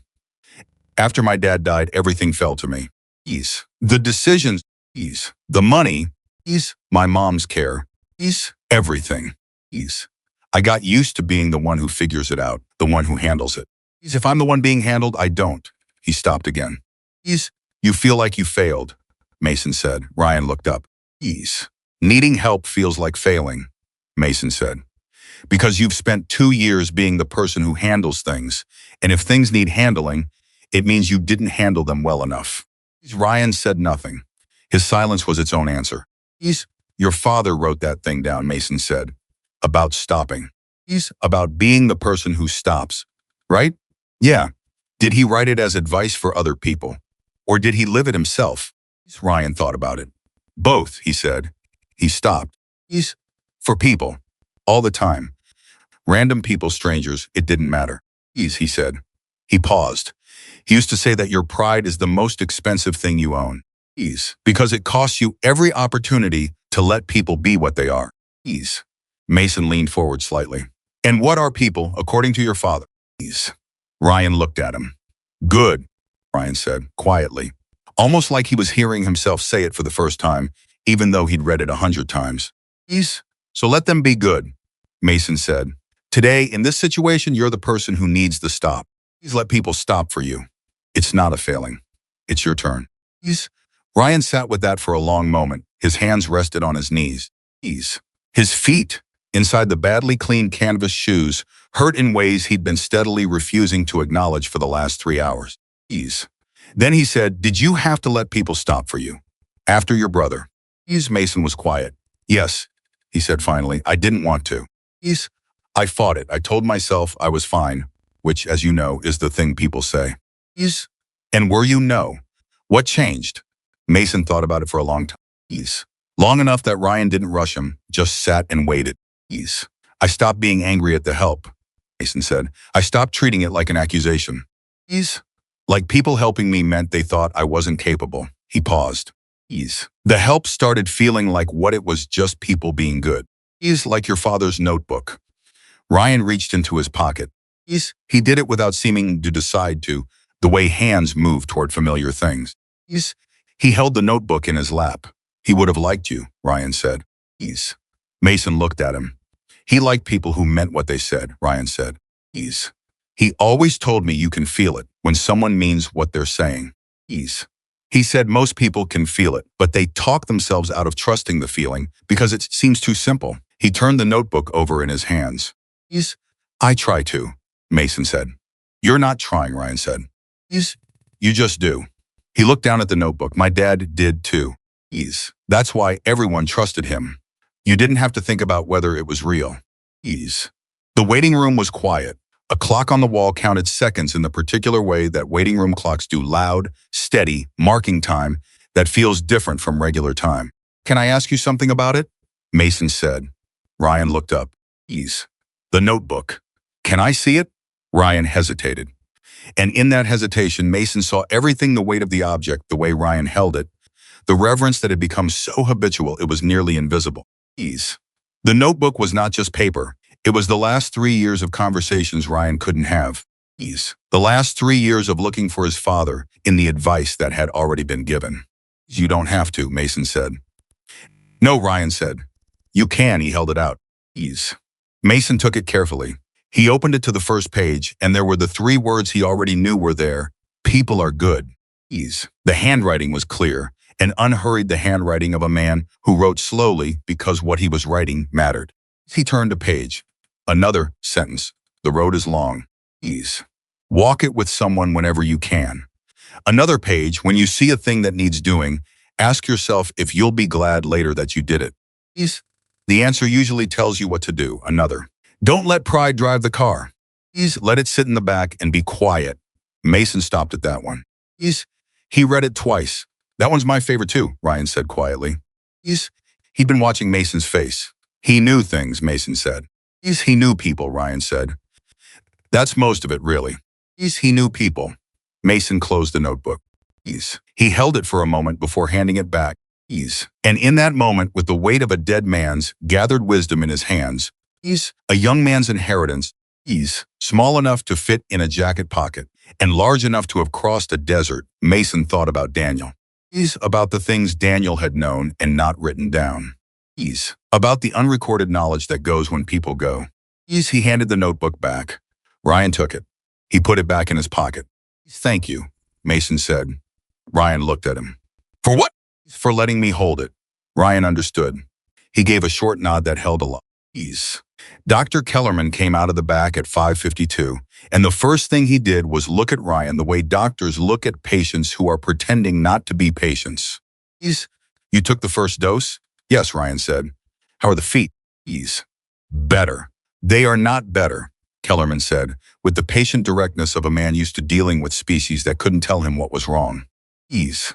They are dressed and clean, which is an improvement from what they were, but better will take a few days, which means you need to stay off them. I understand. I need you to believe that. Ryan looked at the doctor. I believe it. Kellerman studied him for a moment, apparently decided this was a satisfactory level of compliance, and turned to Mason. The dog is a fighter. I've got her on a saline drip, and she's already trying to investigate the equipment, which is a good sign. He smiled slightly. She's going to want to see him. She's been well, she's made it quite clear she has preferences about where she is. Ryan looked up sharply. She's been asking for me? Asking is a kind word for what she's been doing. Come on back. Ryan was on his feet before Mason could remind him to take it easy. Mason stood and followed, and they went through the door into the back of the clinic. The puppy was in a small kennel with a heating pad and an IV line, and she was, as Kellerman had suggested, conducting a thorough investigation of her situation. She was standing with the slightly unsteady stance of an animal whose legs were still getting their bearings, but she was standing. Her nose was working. Her ears were up. When Ryan came through the door, she stopped. She looked at him. Her whole body changed. The ears went flat, in the affectionate direction. The tail went from a cautious wag to something more committed, and she made a sound in her throat that was small and certain and unmistakable. Ryan crossed the room in 2 steps, crouched in front of the kennel, and put his fingers through the wire. She pressed her nose against them. Hey, he said. Hey you, I told you you'd be okay. She licked his face. Ryan made a sound that started in his chest and didn't make it all the way out, but Mason heard it anyway. Kellerman was looking at a chart on the wall with the focused attention of a man who has decided not to notice what's happening 3 feet from him. What's her name? Kellerman asked, still studying the chart. Ryan looked at the puppy. The puppy looked at Ryan. I don't know, Ryan said. I didn't let myself think that far ahead. Naming her felt like deciding she was going to be okay, and I didn't want to do that until... She's going to be okay, Kellerman said. Ryan was quiet for a moment. He looked at the puppy. He thought about his father, about a man who wrote things down to help himself believe them, who named things as a way of claiming their reality. Hope, Ryan said. He said it the way his father might have written it on a first page, not because he was certain, but because saying it was the act of deciding to believe it. Hope, Kellerman repeated. He made a note on the chart. Good name. They left the clinic at 6:30. Ryan walked slowly, not by choice, but because Kellerman had replaced the canvas shoes with a pair of clean sandals he'd found in the back, and the bandaging on Ryan's feet changed his gait. He didn't complain. He walked to the truck and got in, and Mason came around to the driver's side window. The motel is 15 minutes from here, Mason said. Gerald's going to meet you there. He's bringing food, I told him. You probably haven't eaten since whatever you had this morning.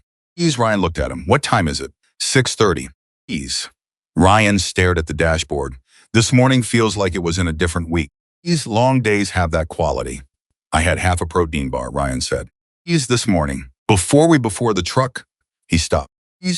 That was my breakfast. Gerald's bringing food, Mason said. Tell him thank you from me. Tell him yourself. He's going to want to. Mason stepped back from the door. You've got Bree's number for updates on your mother. She's going to call you when they're ready to discharge Emily, probably tomorrow morning. She's in good hands. Ryan nodded. You've got Kellerman's number for Hope. Ryan nodded again. You've got my number, Mason said. Ease. If anything comes up tonight that you don't know how to handle. Ease. Ryan looked at him. You've got a convoy to finish. Ease. I've got a phone that works regardless of where the convoy is. Ryan was quiet for a moment. Mason. Yeah. Ease. I have been my whole life since my dad got sick, since he died. I have been trying to hold everything together by myself. Ease. Because I thought that's what you're supposed to do. Ease. I thought that was what being responsible meant. You find the answer, you figure it out, you don't let it fall. Ease. You don't let people see how close to falling you are. He stopped. Ease. He looked through the windshield at nothing specific. Ease. I was pretty close to falling today. When I walked into that gas station. Ease. Closer than I've been since the funeral, I know, Mason said. Ease. And the thing that got me through it wasn't figuring it out, Ryan said. Ease. It was that you all just showed up. He turned and looked at Mason directly. Ease. I want to be that when I'm through this. I want to be the person who shows up. Ease. Mason held his gaze. You already are, he said. You showed up for that puppy when nobody was watching and it cost you everything you had. Ease. That's the definition of what it is. Ryan sat with that. Ease. Your dad's notebook, Mason said. It doesn't end with him, Ryan. Ease. He wrote those things down so they'd keep going. Every time you live by one of those sentences, you're continuing something he started. Ease. It's not grief. That's inheritance. That's what parents do. Ease. They write things down so their kids can read them when they need to. Ease. Ryan's hands gripped the steering wheel. I haven't cried for him the way I should, Ryan said. Ease. I've been too busy surviving since he died. There's been too much to do. Ease. My mother needed me to function, and I just kept functioning. Ease. There's no should, Mason said. There's just when. Ease. And sometimes the when comes when you're sitting in a gas station in the Arizona desert in broken shoes with a dying puppy surrounded by 300 strangers who decide you're worth stopping for. He paused. Ease. Sometimes that's when. Ryan's head dropped, not far. Ease. Just far enough. Mason waited. After Ryan lifted his head back up. Ease. His eyes were clear in the way. Eyes are clear after they've had permission to do what they needed to do. Ease. Thank you, Ryan said. Drive safe, Mason said. Feet off the gas pedal if they hurt. Ease. You've got plenty of time. Ryan almost laughed. It was small and complicated and real. He started the truck. Mason stepped back. Ease. The old blue Ford pulled out of the parking lot and turned onto the road toward Maricopa, and Mason watched it go with the feeling of a man who has been carrying something for a long time and has just had the specific ease. Strange experience of putting it down not because someone took it from him, but because the day had rearranged his understanding of what it was he'd been carrying, and whether carrying it alone was actually required.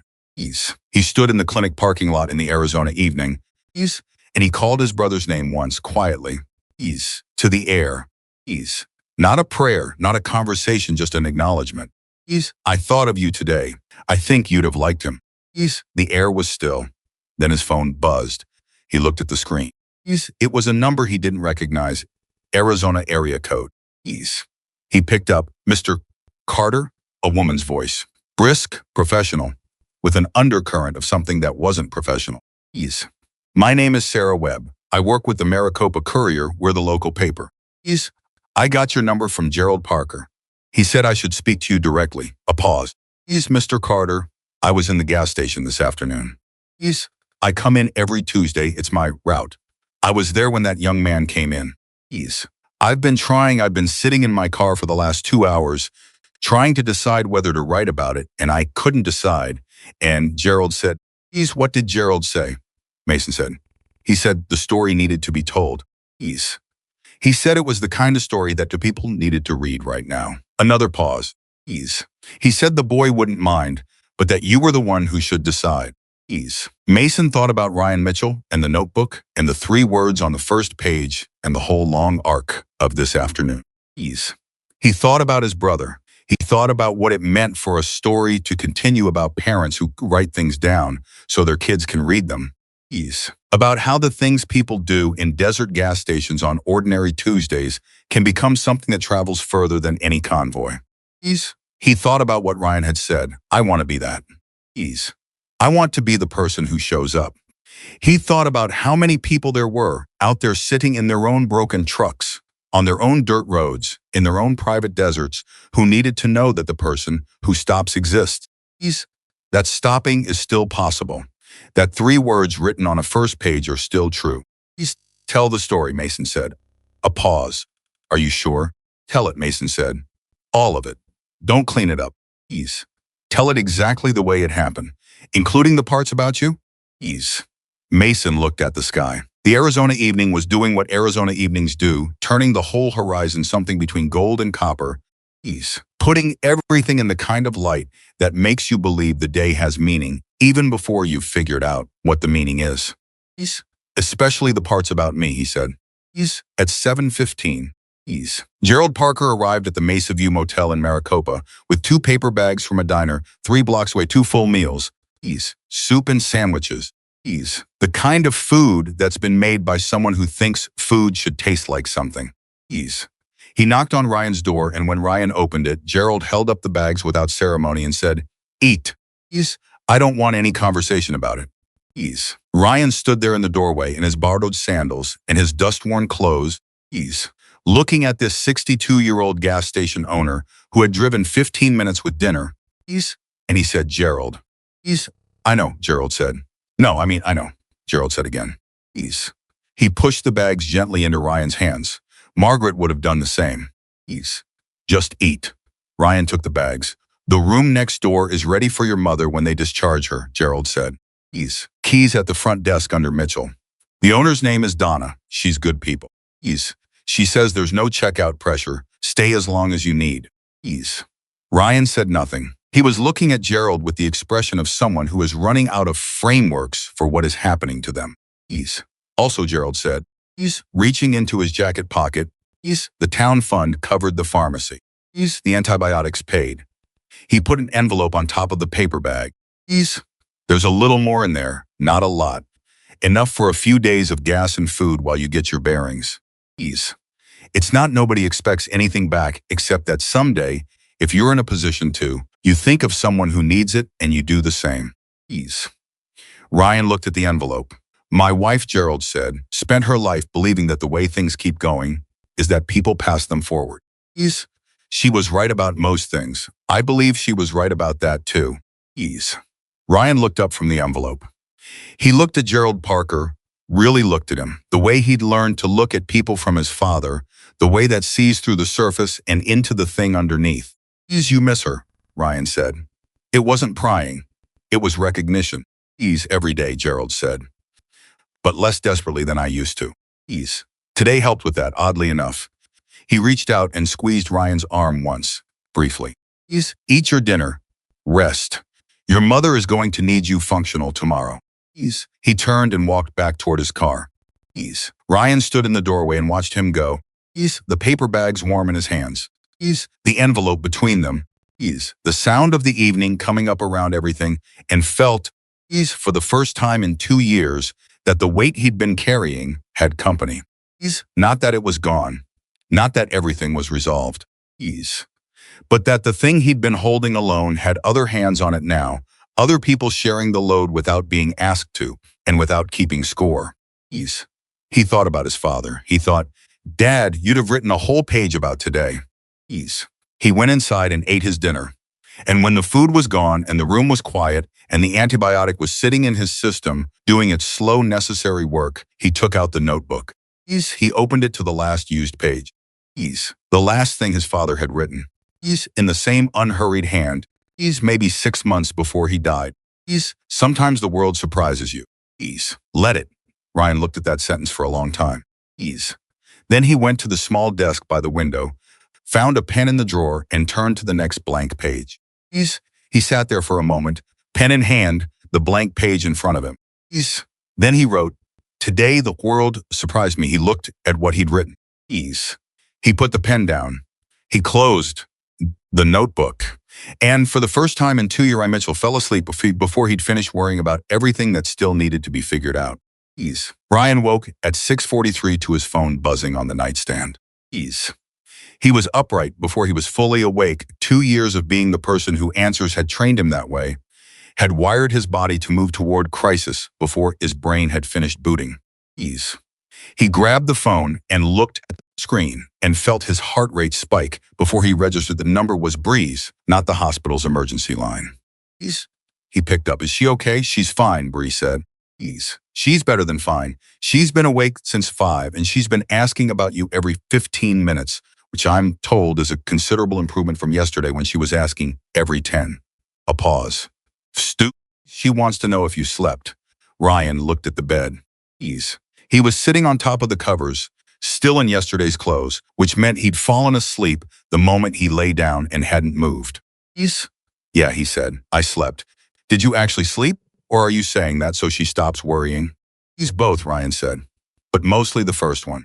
He heard Bree relay this. And then he heard his mother's voice in the background, not the words. Just the tone. And the tone was Emily Mitchell. Which meant it was brisk and slightly impatient and fundamentally okay. He felt something in his chest let go that he hadn't fully registered was still holding. When can I see her? He asked. Doctor's doing rounds at 8.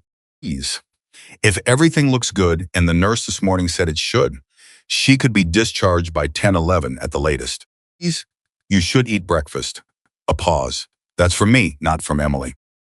Though Emily would also say it if she knew you hadn't. She always knows, Ryan said. Mother's, Bree said with the certainty of someone who has one.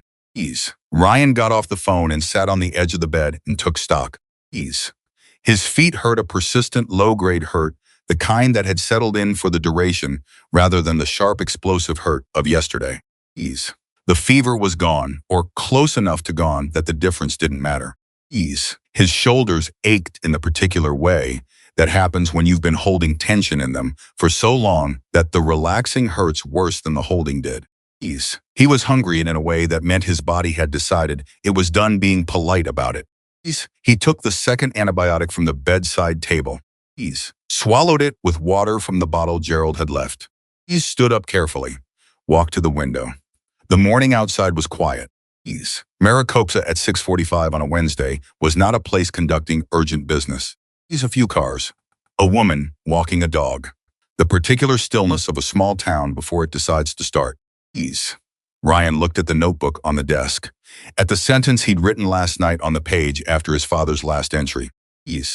Today the world surprised me. He picked it up and read it again in the morning light. Then he opened the notebook to a fresh page and wrote, I think it's going to keep surprising me. I think I need to let it. He put the pen down. He got dressed, found his way to the motel's small breakfast area, and ate scrambled eggs and toast standing at a counter because all the chairs were taken by a family of 4 who were clearly in the middle of a road trip and clearly not speaking to each other, and Ryan decided that standing was fine. Standing was better than yesterday, which had involved 5 miles of desert. He was thinking about hope when his phone buzzed again. This time it was a number he didn't recognize. He picked up anyway. Ryan Mitchell, a woman's voice. Professional, but something underneath it. My name is Sarah Webb. I write for the Maricopa Courier. I spoke to Mason Carter last night, and he suggested I'm sorry to call this early. I tried to wait until 7. It's fine, Ryan said. What's this about? A pause. I was in Gerald Parker's gas station yesterday afternoon. I was there when you came in. Another pause. I'd like to ask you some questions. If you're willing. Ryan was quiet for a moment. He thought about his father. About what his father would have done with a phone call like this. About the man who had spent his whole life moving quietly through the world, doing the things that needed doing without making a production of them. And then writing them down in a small notebook, not because he wanted credit, but because he believed the doing of them mattered and didn't want to forget. What do you want to know? Ryan said. Sarah Webb asked good questions. She asked them the way people ask questions when they're actually listening to the answers with pauses and follow-ups and the occasional silence that was clearly her writing something down rather than waiting for him to fill it. She asked about his father, and Ryan talked about him more freely than he'd expected to. She asked about the puppy, and he told her about almost not stopping and about the moment he stopped anyway. She asked about Mason, and Ryan paused for a long time before he said, he's the kind of person my dad was trying to teach me to be. He's the kind of person who already is what they're working toward. Sarah was quiet for a moment after that. Then she said, can I use that? Yes. Yeah, Ryan said, use it. She asked about the notebook. Yes. He told her about it. He told her about the first page about his father, writing those 3 words when Ryan was born, writing them as an act of deciding to believe them. Yes. He heard her stop writing and stop and then pick back up. Yes. That's the story, she said softly, mostly to herself. Yes, it is, Ryan said. She asked one more question, and it was the one that got him. What do you think your father would say about yesterday? If he were here? Yes. Ryan looked at the window, at the morning outside. Yes. He'd say the world proved his first page right, Ryan said. Yes. And then he'd probably remind me to write it down. Yes. He was back in his room, getting ready to go to the hospital, when the knock came. 3 knocks evenly spaced. Not urgent, but not tentative either. Yes. Ryan opened the door. Mason Carter stood in the doorway in road clothes, his gray beard slightly compressed from his helmet. His eyes doing what they always did, taking in the situation, before he responded to it. Yes.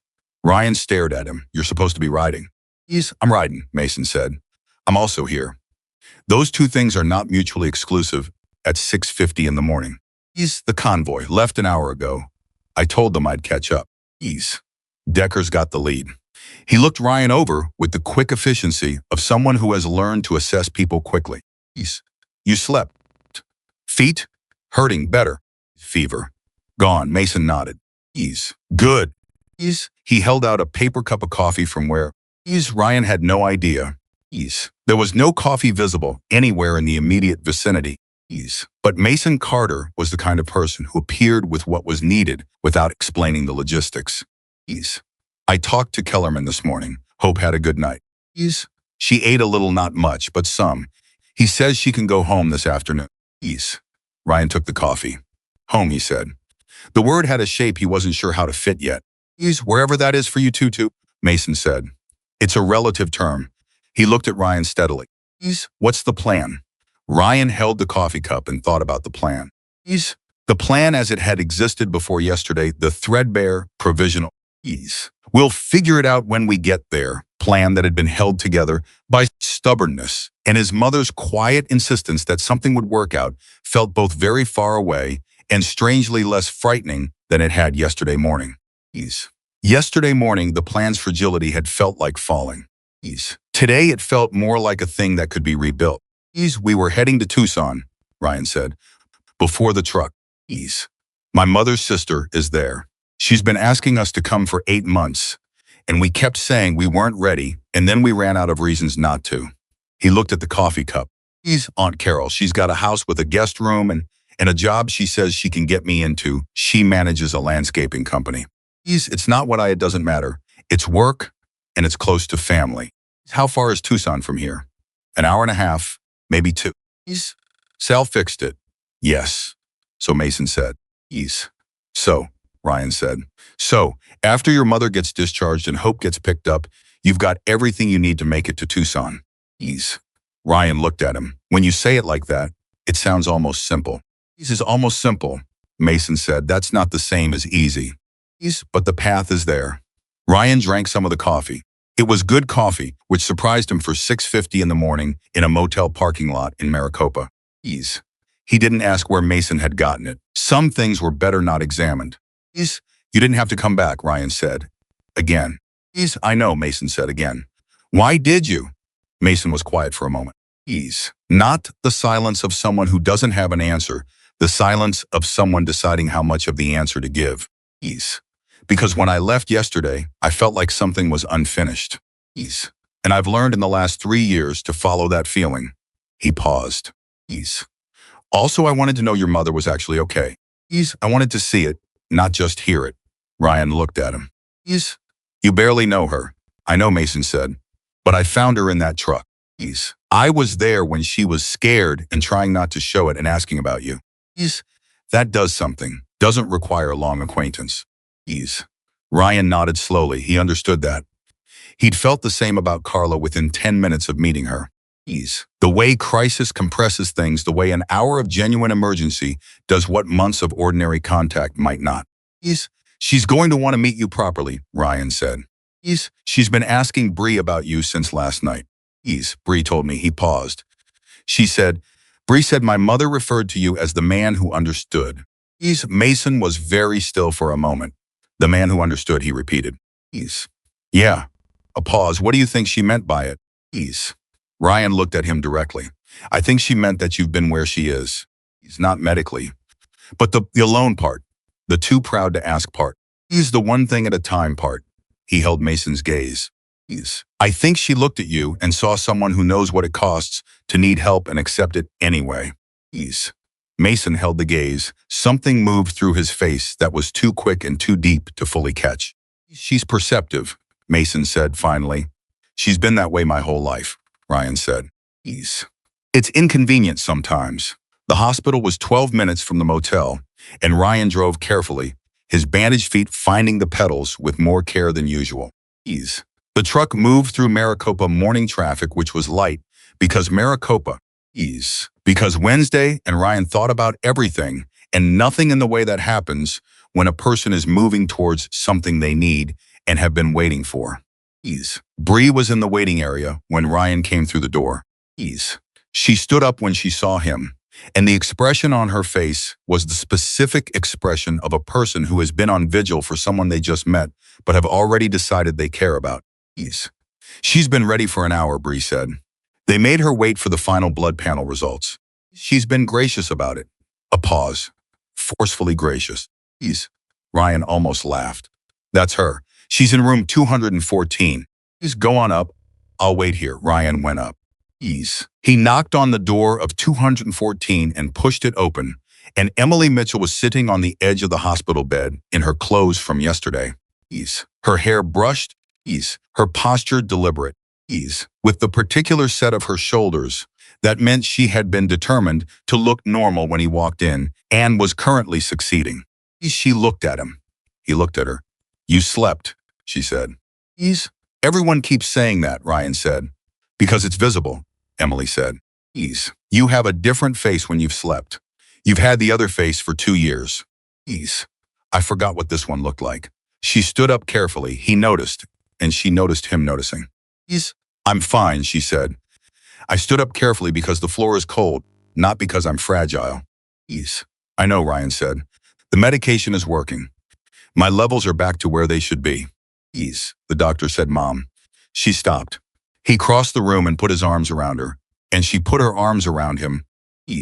And neither of them said anything for a moment, because there was nothing that needed to be said that wasn't already being communicated by the simple fact of being in the same room, standing up, both of them intact. Emily's hand came up and pressed against the back of his head, the way she'd done since he was small. He let her. I was scared, he said, into her shoulder. I know, she said. I was scared too. You didn't show it. I showed it to myself, she said. I just didn't show it to you. Because you were scared enough for both of us, and I didn't want to add to it. She pulled back and looked at him. Her eyes were wet, but she was not crying. Emily Mitchell did not cry easily, which was a Mitchell trait that Ryan had inherited and occasionally resented. Tell me about the puppy. Ryan blinked. Then he understood. She'd been asking Bree. He was sure had been piecing together the story through the night, from whatever scraps she could collect, but she wanted it from him. She wanted to hear it in his voice, he told her. All of it, the almost keeping going. The bundle. The gas station.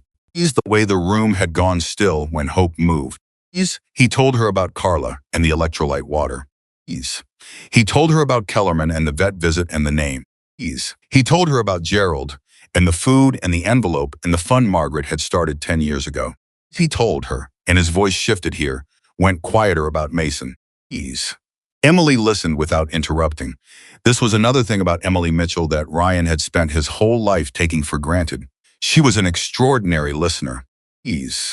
She listened with her whole face, with the kind of attention that made you feel like what you were saying was worth the saying.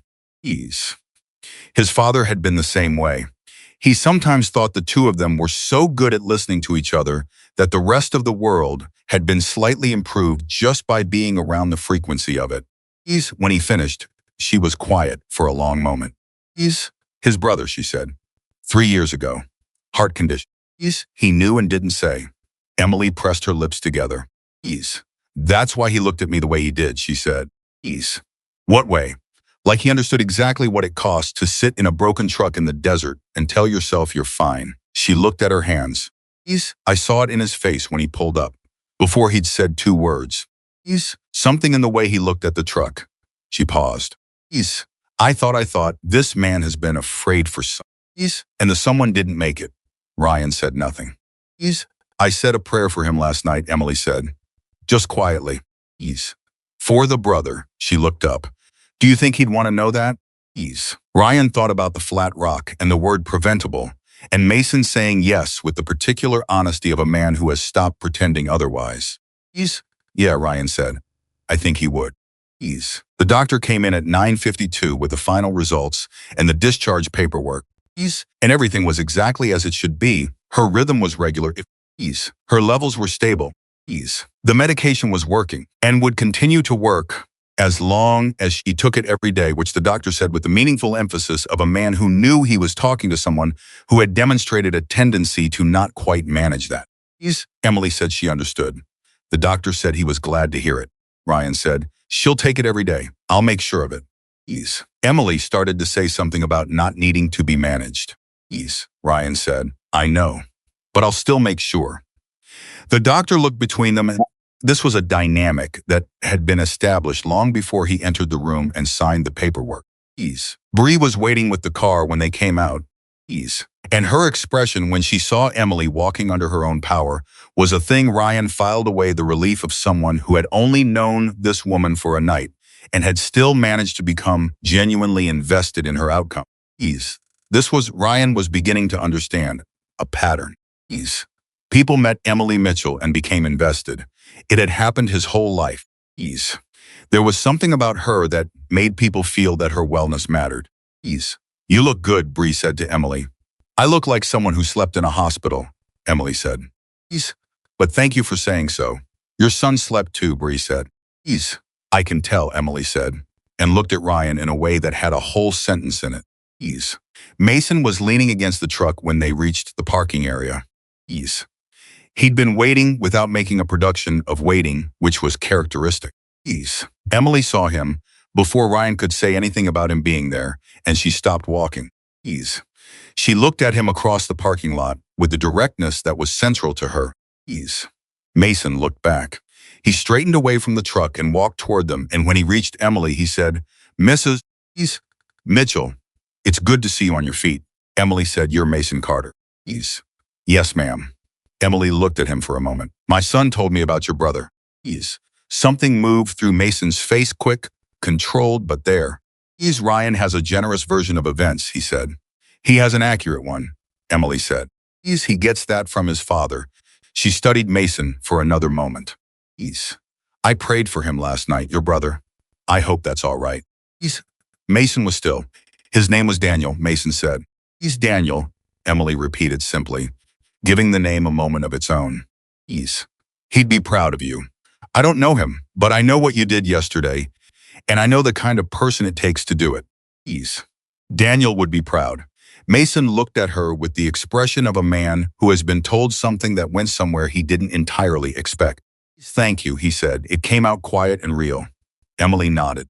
Ease. Then she turned to Ryan and said, Are we going to get this? Ease. Kellerman's clinic was exactly as Ryan had left it, except that hope was different. Ease. She was standing when they brought Ryan back to see her actually standing.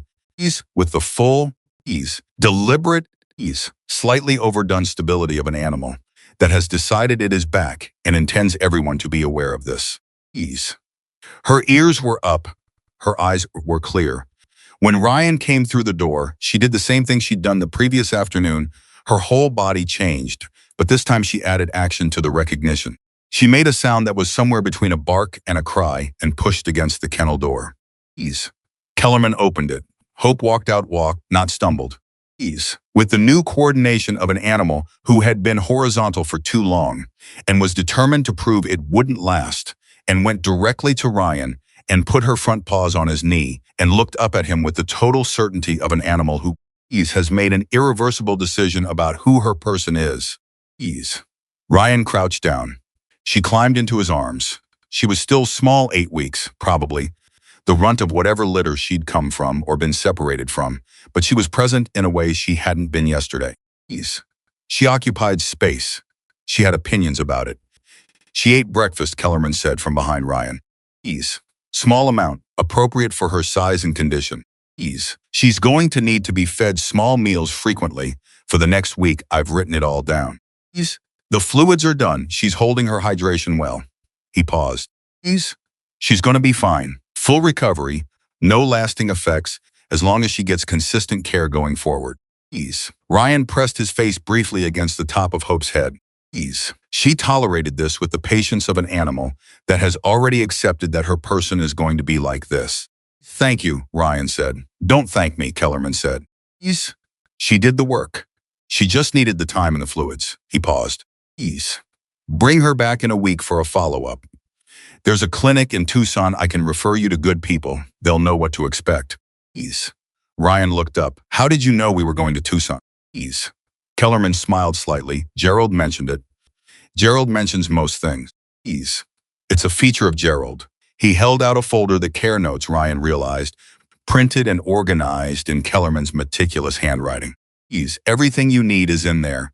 Diet, signs to watch for, follow-up schedule. He paused. Ease, and the visit is covered. Before you start. I know, Ryan said. Ease. Gerald's fund.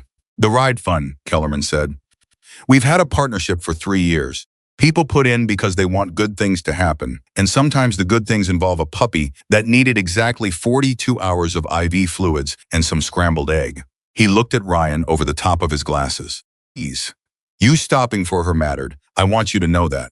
Ease. It wasn't a complication in your day. It was the difference. Ease. Ryan held Hope against his chest and looked at Kellerman and didn't say anything, because some things can't be improved by adding words. Ease. Emily was in the waiting room when Ryan came out with Hope, and Emily Mitchell, who was not a person who made a fuss about animals. Ease. Who had spent 22 years living with a husband and a son who periodically dragged in of various species, and requiring her to be the reasonable one, looked at that puppy, and something happened to her face. Ease. Oh, she said. Mom, this is Hope, Ryan said. Emily held out her hand. Ease. Hope sniffed it with the authoritative focus of an animal conducting official business. Ease. Then she licked Emily's fingers. Oh, Emily said again. Ease. She does that, Ryan said. She's enormous, Emily said, which was empirically not true but emotionally accurate. Ease. She's 8 weeks old and weighs about 4 pounds. Ease.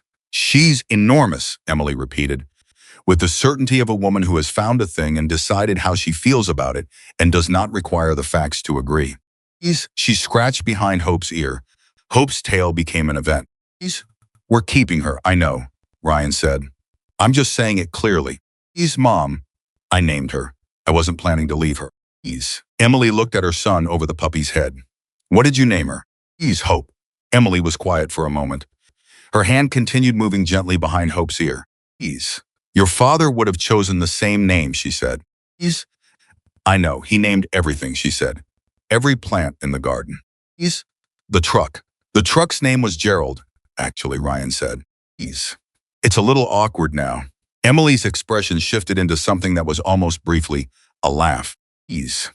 Real and unguarded, and there for just a second before it settled back into the baseline that was Emily warm but contained, like a fire that has learned to burn clean.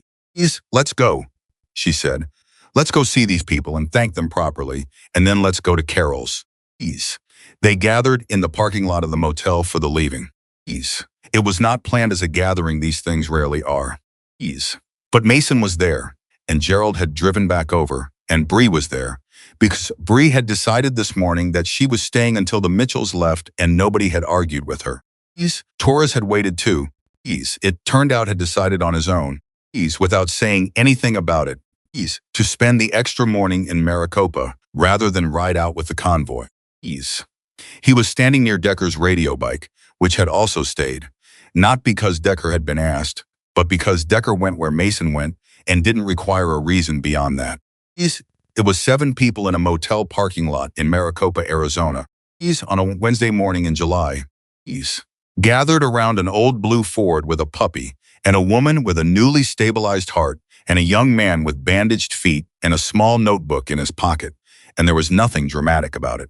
Ease. It was just people who had been through something together, standing in proximity, because the leaving had not happened yet, and nobody was in a rush to make it happen. Emily moved through the group with the particular grace of a woman who knows how to receive care without making it smaller than it is. Ease. She shook Decker's hand and said something to him that made his eyes do something complicated. Ease. She hugged Bree for a long time, and Bree held on in a way that suggested the night had mattered to Bree in ways that weren't just professional.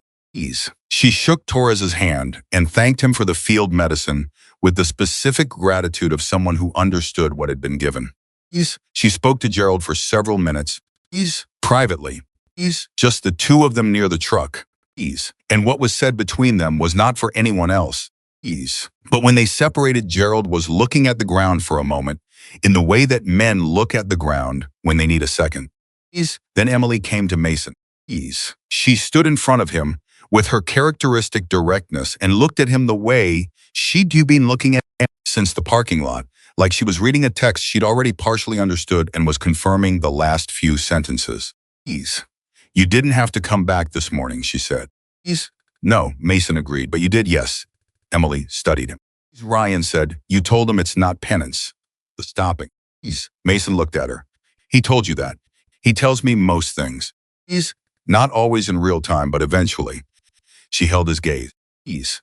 Is it true? That you believe it? I'm working on believing it, Mason said. Ease. That's the most honest answer. Emily nodded. That's the right answer, she said. Ease. It was what Carla had said, Mason realized. Different woman, same sentence. Ease. He had apparently found his way, without trying, to the same true answer twice. Ease. Your husband sounds like someone I would have liked to know, Mason said. Ease. Emily's expression moved. He would have liked you, she said. Ease. He had a test for people. He said you can tell what someone is made of by whether they slow down when something unexpected needs them to. Ease. He said most people speed up because it's inconvenient, because they've got places to be, because they tell themselves someone else will handle it. She paused. He slowed down. Always. For strangers, for animals, for anything that needed it. Ryan is the same. She looked at Mason directly. You're the same. Mason thought about all the years before Daniel, whether he had been then. Whether it had taken a loss to make him slow down, or whether the slowing down had always been there and the loss had only made him aware of it. He wasn't sure. He suspected both things were partly true, which was the complicated answer he was learning to make peace with. I try to be, he said. Don't try, Emily said. You are. She put her hand on his arm briefly, the same brief certain gesture she'd used with Ryan in the hospital. Take care of yourself on the road, Mason. And the next time you talk to Daniel, she stopped. Tilted her head slightly, as though reconsidering the phrasing. Whenever you're talking to him, tell him his brother is out here doing right. Mason held very still. Then he said, Will. Emily nodded once, final, the nod of a woman who has said what she came to say. She turned back toward the truck. Ryan was the last one. He stood near the driver's door with hope sitting against his chest. She decided the carrying position was her default and was not entertaining alternatives. And he looked at the group of people who had upended their day and their route, and their plans for a stranger who had run across a desert in bad shoes and asked for help. He didn't know how to begin. He had the notebook in his pocket, but he wasn't going to read from it. Because this wasn't a moment for reading it, was a moment for saying, in his own voice, the thing that was true. My dad used to say, he started, and then he stopped, because starting with his father was the right choice, and he just needed a second to trust it. He looked at the faces at Decker, who had called Sal. At Torres, who had checked his mother's heartbeat on a dirt road. At Bree, who had stayed the night. At Gerald, who had driven 15 minutes with dinner and an envelope and his dead wife's ongoing generosity. At Mason, who had come back twice. My dad used to say that the measure of a person is not what they do when it's easy, Ryan said. It's what they do when stopping costs them something. When it means rearranging their day, or their plans, or their sense of how things are supposed to go. He paused. You all rearranged a lot, and I don't have a way to match that. I don't have anything to give that equals what you gave. So I'm just going to say, I'm going to carry this. Every one of you. I'm going to carry what you did and what it meant. And I'm going to try to, when the time comes, when I'm in a position to be the one who stops, I'm going to do it without thinking twice. Because you showed me that's what it looks like when people actually do it. Not in theory. For real. He looked down at Hope. She showed me first, actually. She couldn't ask for help. She just needed it. And I stopped. He looked up. I think that's the whole lesson. You just stop. And the rest follows. Nobody said anything for a moment. Then Gerald said, quietly, Margaret would have put that in the fund's founding document if she'd heard you say it. Ryan looked at him. Maybe I'll write it down, he said. Gerald looked at the notebook in Ryan's pocket. Yeah, he said. I think you should. Mason came forward and put his hand out. Ryan took it. It was a handshake, but it held more than handshakes usually hold the weight of a dirt road and a flat rock and the word preventable, and 3 words on a first page and a man named Daniel, who had died without knowing that his brother would be. He's out here in the Arizona desert being exactly this. Safe tattoos, Mason said. Safe ride, Ryan said. The grip held a second longer than it needed to. Then it let go. Ryan opened the truck door. Hope consented to be placed on the seat beside him, reserving the right to reconsider this arrangement at any time. Emily was already in the passenger seat. Her posture deliberate. Her face forward. Her hands folded in her lap with the particular composure of a woman who has been close to the edge and has stepped back and is not pretending otherwise. Ryan got in. He started the engine. The old Ford turned over on the first try, the way it had when Sal finished his work, the way things do when someone has cared for them properly. He looked in the rearview mirror. 7 people standing in a motel parking lot. Gerald with his hand raised. Bree with her arms crossed against herself, not against the world. Decker with the natural stillness of a man who doesn't make a production of things. Torres with a nod. Mason standing at the back of the group, hands at his sides. Looking at the truck with an expression that Ryan couldn't fully read in the mirror, but that felt like the expression of a man standing at the end of something and the beginning of something at the same time. Ryan raised his hand. He put the truck in drive. The blue Ford moved out of the parking lot and onto the road. And behind it. In the mirror. The group of 7 held their positions until they disappeared around the first curve. And Ryan faced forward and breathed. And his mother reached out and put her hand on his arm for exactly 1 moment, brief, certain, maternal, and then put it back in her lap. Hope put her chin on Ryan's knee. The road to Tucson stretched out ahead of them and Ryan drove. And in his pocket, the notebook rode with its 2 hands of handwriting, one that had been there for 3 years. And one that had been there for 1 night and the space after both of them. Blank pages waiting, a story that was not finished being written. Behind them, Maricopa fell away. Ahead, Tucson waited. And for the first time in 2 years, Ryan Mitchell was not afraid of what came next. He was ready for it. The road to Tucson was 1 hour and 47 minutes, and Ryan counted none of it. He drove the way he'd learned to drive from his father, hands steady, eyes forward, no rushing what didn't need to be rushed. The truck moved through the morning with the easy compliance of a vehicle that had been fixed properly and knew it. Hope slept against his leg with the absolute conviction of an animal that has decided safety is a permanent condition and not a thing to be reconsidered. Emily sat with her window cracked 2 inches and her eyes half closed. Not sleeping but resting in the way she rested, aware of everything. Processing it quietly. Filing it in places Ryan would never have access to. They didn't talk much. They didn't need to. The silence between them was the kind that 2 people build over years of surviving the same things, not empty silence, but full silence. The kind that held everything that had happened in the last 24 hours without needing to restate any of it. 20 minutes out of Maricopa. Emily said, without opening her eyes all the way. His notebook. Ryan glanced at her. What about it? You wrote in it last night. He looked back at the road. How did you know? Because you had a different face this morning, she said. Not just the sleep. Something else. Something that happens when you've put a thing outside yourself instead of keeping it in. She paused. Ease. Your father had that face every time he wrote something down. Ease. Like the act of writing it made it real in a way that thinking it didn't. Ease. Ryan was quiet for a moment. I wrote 2 sentences, he said. Ease. One last night and one this morning. What did you write? Ease. He told her. Emily finished. She was quiet for a long time. Ease. Long enough that Ryan wondered if she was going to say anything. Ease. Or if she was going to do the other thing she did, take what he'd said. Ease. Put it somewhere inside herself. Ease. And let it live there without commenting, which was its own form of acknowledgement. Ease. Then she said, your father wrote in that notebook for 11 years before he gave it to you. Ease. Ryan looked at her. He didn't give it to me, I found it after. Ease. He left it where you'd find it, Emily said simply. Ease. Certainly he knew where you looked for things.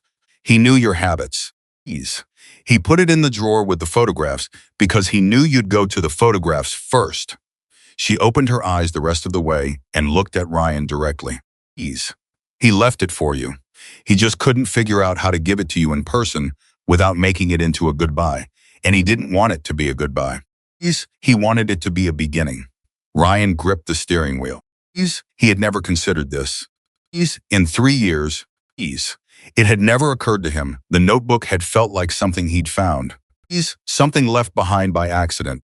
Ease. Something he'd claimed rather than been given. Ease. The idea that it had been placed, that it had been an act of deliberate love rather than a thing he'd stumbled into. Ease. You knew, he said. I knew, she said. And you didn't tell me. Ease. I waited for the right moment. She looked back out the windshield. Ease. This seemed like the right moment. Ryan breathed through it. Ease. Hope shifted against his leg and made a small sound and went back to sleep. Ease. The road continued. There's more in the back of the notebook, Emily said. These pages he didn't fill yet. He left them blank on purpose. Ease. He said he told me. The last month he said that the blank pages were for the things he couldn't know yet. Ease. The things that would happen after. She paused. He said he was counting on you to fill them. Ease. Ryan said nothing for 60 seconds. He drove the road and he breathed and he let what his mother had said settle into him like water into dry ground, slowly, thoroughly getting into every crack. Ease. He knew I'd need it, Ryan said finally. He knew you'd need something to talk to, Emily said. Ease. He knew himself well enough to know you'd need something of his that talked back. Ease. So he wrote the things that would talk back. She turned to look at her son. Ease. Every time you open it and read something he wrote and it tells you what to do, that's him talking to you. Ease. He planned it that way. Ryan pressed his lips together. Ease. His father's face came to him, not the last month's. Ease. Not the hospital version. Ease. But the earlier one. Ease. The full one. Ease. The man who had walked through his life with his hands always open and his eyes always on whoever was in front of him. Ease. The man who wrote things down so he wouldn't forget them, and so the people he loved wouldn't have to live without them. He was something, Ryan said. His voice came out rough at the edges. He was everything, Emily said. And then softer, he still is. That's the thing you're learning. He still is. Carol Mitchell was standing on the front porch of her house in Tucson when the blue Ford pulled into the driveway, and she came down the steps before the engine had fully stopped. She was 51. 3 years younger than Emily. With Emily's brown eyes and a manner that was warmer on the surface and equally immovable underneath the Mitchell women. Ryan had always thought were built like the good kind of old buildings. Welcoming from the outside, structural all the way down. She got the door open before Ryan could and had her arms around Emily in a way that managed to be both fierce and careful fierce. Because it had been too long, and careful because she'd been told about the heart, about yesterday, about all of it, in a series of texts from Bree that Carol would later describe as the most terrifying 30 minutes of reading I've ever done. You're here, Carol said into Emily's hair. You're actually here. I said I would be, Emily said. Eventually. 8 months, Emily. I had reasons. You had excuses, Carol said, but there was no heat in it. She pulled back and looked at her sisters, really looked the way Emily had looked at Ryan in the hospital doing inventory. You look tired. I look like someone who just drove 2 hours after a hospital discharge. You look like my sister, who almost gave me a heart attack. Carol's voice cracked, just slightly at the end of the sentence. Please. She pulled Emily in again. Don't do that again. I'll try, Emily said. Please, which was the honest answer. Please. Carol released her and turned to Ryan, and what happened next was the kind of thing that takes people off guard when it comes from someone think of as the warm but composed aunt who sends good birthday cards and makes excellent pie. Please. Carol Mitchell pulled Ryan into a hug that had 3 years of not being close enough in it, and she held on with the specific grip of someone who has been scared and is converting that fear into contact now that contact is possible. Please, I've been worried about you, she said. Both of you. Please. For 3 years, we're okay, Ryan said. You're going to be better than okay, Carol said. Please. Now that you're here. She pulled back and looked at him with the critical eye of a woman assessing a situation. Please, you're thin. You've lost weight since Christmas. Please. It's been a hard few months. It's going to be a better few months now. She looked at the truck. Please. Is that a dog? Hope had materialized in the passenger window with the timing of an animal who understands how to make an entrance. Please. Her ears were up. Her tail was active. She regarded Carol with the assessing look she'd apparently inherited from somewhere. Please. That's Hope, Ryan said. Carol looked at the puppy for a moment. Please. Then she said, she can sleep in the kitchen. She paused. Please. Unless she's a good dog, in which case she can sleep wherever she wants. Please. Hope's tail accelerated. She's a good dog, Ryan said. Please. Then the whole house, Carol said, and turned to lead them inside. Please. The article ran on Thursday. Sarah Webb had written it the way Mason told her to, all of it, without cleaning it up. Please. She'd written about the gas station and the running man and the bundle and what was inside it. Please. She'd written about Mason and Decker and Carla and Torres and the fuel stop that became a rescue. Please. She'd written about the dirt road and the broken truck and Emily Mitchell, who sat in a vehicle in the Arizona desert and sent her son for help because she couldn't afford to be proud anymore. Please. She'd written about Kellerman and Hope and the name Ryan chose. Please. She'd written about Gerald Parker and Margaret Parker's fund and what it meant for a dead woman's generosity to still be moving through the world a decade after she was gone. Please. And she'd written about the notebook. Please. She'd written about Thomas Mitchell, Ryan's father, whose name Ryan had told her during the phone call, the name he'd said with the particular combination of grief and pride that makes a name sound like two things at once. Please. She'd written about 3 words on a first page and what it means for a person to write something down because they need to believe it more than they currently do. Please. And what it means for that written thing to outlast the person and keep working in the world without them.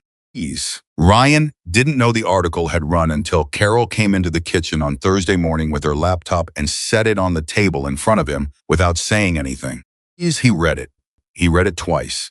The second time he was not managing his face. Emily came in from the other room and looked at him and then at the laptop and said, "What happened?" Carol said, "Read it." Emily read it. She stood at the counter with her coffee, and she read the whole thing, and when she finished, she set the coffee down and pressed her hand flat against the counter and was very still for a moment. Then she said she got him right. Thomas. She got him right. She got everything right, Carol said. Ryan looked at the comments beneath the article.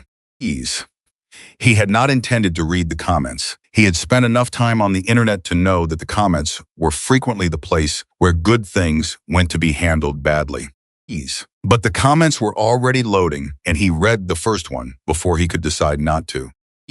I'm 63 years old, and I've been writing for 40 years, and I never thought I'd say a newspaper article made me pull over, but here we are. He read the next one. This is my dad. He was exactly this person. He passed 4 years ago. I'm going to go call my brother. And the next. I stopped for a dog once and it cost me an hour and I complained about it for a week. I'm not going to complain about it anymore. Ryan pushed the laptop slightly away. Not because he wanted to stop reading. Because if he kept reading, he was going to lose the composure he'd been carefully reconstructing since yesterday morning, and he wanted to at least finish his coffee first. It's going to travel, Carol said quietly. It's going to go further than Maricopa. Let it, Emily said. She picked her coffee back up. Thomas would say let it. It traveled. By Thursday afternoon, the Maricopa Courier's website had more traffic than it had seen in its entire existence. Ease. By Thursday evening, the article had been shared on Facebook by people who had never heard of Maricopa and didn't know where Arizona was relative to where they were sitting. By Friday morning, it had been picked up by 3 larger outlets, 2 regional, one national, and Sarah Webb had 11 interview requests in her inbox, which was 11 more than she'd ever had before. Mason called Ryan on Friday afternoon. Ryan was in Carol's backyard, sitting in a chair in the shade, watching Hope investigate the perimeter of the fence with the systematic thoroughness of an animal conducting an official survey. His feet were better not healed, but better, which was what better meant at this stage. He picked up on the second ring. "You've seen it," Mason said. It wasn't a question. "I've seen it," Ryan said. "You've seen it too." "I've been getting calls since yesterday, people from the ride. People I haven't talked to in years, people I don't know." A pause. "A woman called me this morning who said her son hadn't spoken to her in 2 years, and she read the article and called him." He answered. Ryan was quiet. "She wanted to thank you," Mason said. "I didn't do anything that should." "Ryan," Mason said. Ryan stopped. "You walked 5 miles through a desert in bad shoes and stopped for something you didn't have to stop for and asked for help from strangers when everything in you said to handle it yourself. And someone wrote that down in a way that other people could read. And now those people are doing things they weren't going to do before they read it." A pause. That's doing something. Ryan looked at Hope, who had found something of interest near the base of the fence and was evaluating it with full professional attention. "My dad would say the story was always there," Ryan said. "He'd say it was just waiting for someone to live it out loud." "He'd be right," Mason said. A pause. "How's your mother?" Mason asked. "Good, better than good. She's been arguing with Carol about the best way to make enchiladas, which means she's fully herself again." Ryan paused. "She told me something, on the drive here, about the notebook." "What did she tell you?" Ryan told him. "About the placement, the deliberate leaving, the blank pages, and what they were for." Mason listened the way Mason listened, fully, without rushing it, without jumping to the response before the thing being said had finished being said. When Ryan finished, was quiet for a moment. Then he said, "He knew you." "Yeah," Ryan said, "he did." "People who know you that well," Mason said, "don't stop knowing you. They just change the form." A pause. "Daniel left things too. He's not written down, that wasn't him, but he left things. I keep finding them." Another pause. "Quieter jokes he made that I remember at odd moments. Opinions he had about things that I hear in my head when I'm forming my own opinions. Ways he looked at problems that I recognize in myself." He stopped. "I spent a long time thinking that was grief. I'm starting to think it's also inheritance." Ryan said, "Yeah, that's it. That's exactly what it is." They were quiet together for a moment on the phone, 2 people in different places, both of them carrying something, both of them a little lighter than they'd been 48 hours ago. "I'm going to come through Tucson in the fall," Mason said. "The ride loops back. We pass through. Come for dinner," Ryan said. "Carol cooks the way my mother bakes. You don't say no." "I never say no to dinner," Mason said. "Good." Ryan paused. Mason, "Yeah, thank you for coming back. Both times. For all of it." Mason said, "Don't thank." "I know," Ryan said. "You didn't have to. But you did. And I'm thanking you anyway, because my mother raised me right and my father wrote it down, and I'm choosing to say it regardless of your preferences on the subject." A pause. Then Ryan had not heard this before, not in the full form of it. Mason laughed. It was brief and real and unguarded, and it had the sound of something that hadn't been used enough lately and was glad to be in service again. "Fair enough," Mason said. The job started the following Monday. Carol had been right, it was landscaping, and it was not what Ryan had imagined for himself, but what he discovered on the first day was that he was good at it. He was good at it in the way his father had been good at things, quietly, without drama, with the attention of a person who finds meaning in doing things properly, even when no one is watching. He learned the names of things. He showed up on time. By Wednesday, his supervisor, a man named Felix who had been doing landscaping in Tucson for 15 years and had a reliable system for identifying who would last and who wouldn't, told Carol that her nephew was a keeper. Carol told Ryan. Ryan said, "Tell Felix I'm trying to learn." Carol said. He said that. He said the ones who say they're trying to learn are the ones who already know how. Ryan thought about that for a moment. Then he thought about his father, who had spent his whole life saying he was still figuring things out, which was the most credible thing about him, which was why people trusted him. "I'll take it," Ryan said. Emily, meanwhile, settled into Carol's guest room with the particular deliberateness of a woman who has decided that settling is not defeat, but wisdom. She called her cardiologist, who was not in Maricopa anymore but was findable, and who set up a teleconsult within the week and adjusted her prescription and told her she was doing well, which he said in the specific tone of a doctor who means it. She started cooking dinner on Wednesdays, which was the night Carol was always too tired to cook, and the dinners were good, the kind that make a house smell like a home for the rest of the evening. Hope learned the house in 2 days and owned it in 3. She established a system morning patrol of the perimeter. Midday nap in the patch of sun that moved through the kitchen between 10 and 1. Afternoon positioning near whoever was most likely to drop food. Evening sprawl in the living room with her chin on someone's foot. She was not yet 3 months old, and she had already decided that competence was the baseline and anything below it was unacceptable. Ryan watched her and thought about the desert, about the moment he'd looked down and seen her there, alone in the open, barely moving. About the calculation he'd made or hadn't quite made, because calculations suggested more detachment than he'd actually felt. He just stopped. He just bent down. He just picked her up and kept going. And that had been the beginning of everything. Gerald Parker called on a Saturday, 3 weeks after the gas station. Ryan was in the backyard again. It had become his thinking place. The way certain places become certain things. And he answered and said, "Gerald," in the tone of someone for whom the name had become something more than a name. "Just calling to check," Gerald said. "How's the family?" "Good," Ryan said. "Job's good. Hope ate a shoe yesterday, which I'm told is normal for her age." Gerald made a sound that might have been a laugh. "Normal," he confirmed. "Margaret's dogs ate through a porch railing when they were puppies." "A whole railing. I still don't understand the physics." "I don't either," Ryan said. "But the shoe was old." A pause. "I've been reading the things people have been writing," Gerald said. "About the article. About Thomas. About the notebook." His voice was slightly different than usual, slightly slower, the way voices get when someone is picking words for weight rather than speed. "I wanted to tell you something." "Tell me," Ryan said.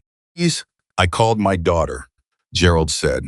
"My eldest. It's been complicated since Margaret. We had a falling out a few years back. Nothing dramatic, just distance. The kind that happens when nobody does anything wrong. Exactly. But nobody does anything right either. And then enough time goes by that reaching across the distance starts to feel like it would require explaining all the distance. And neither side wants to do that, so it just stays." Ryan said nothing. He waited. "I called her on Thursday," Gerald said. "After I read the comments on the article, after I read what that woman wrote, the one whose son answered the phone." He paused.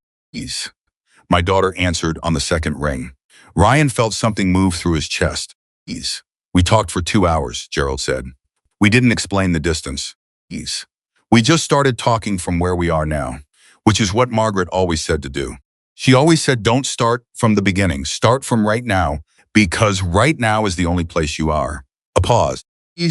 She's coming to visit next month, my daughter. She's bringing my grandchildren, whom I've seen twice in 3 years."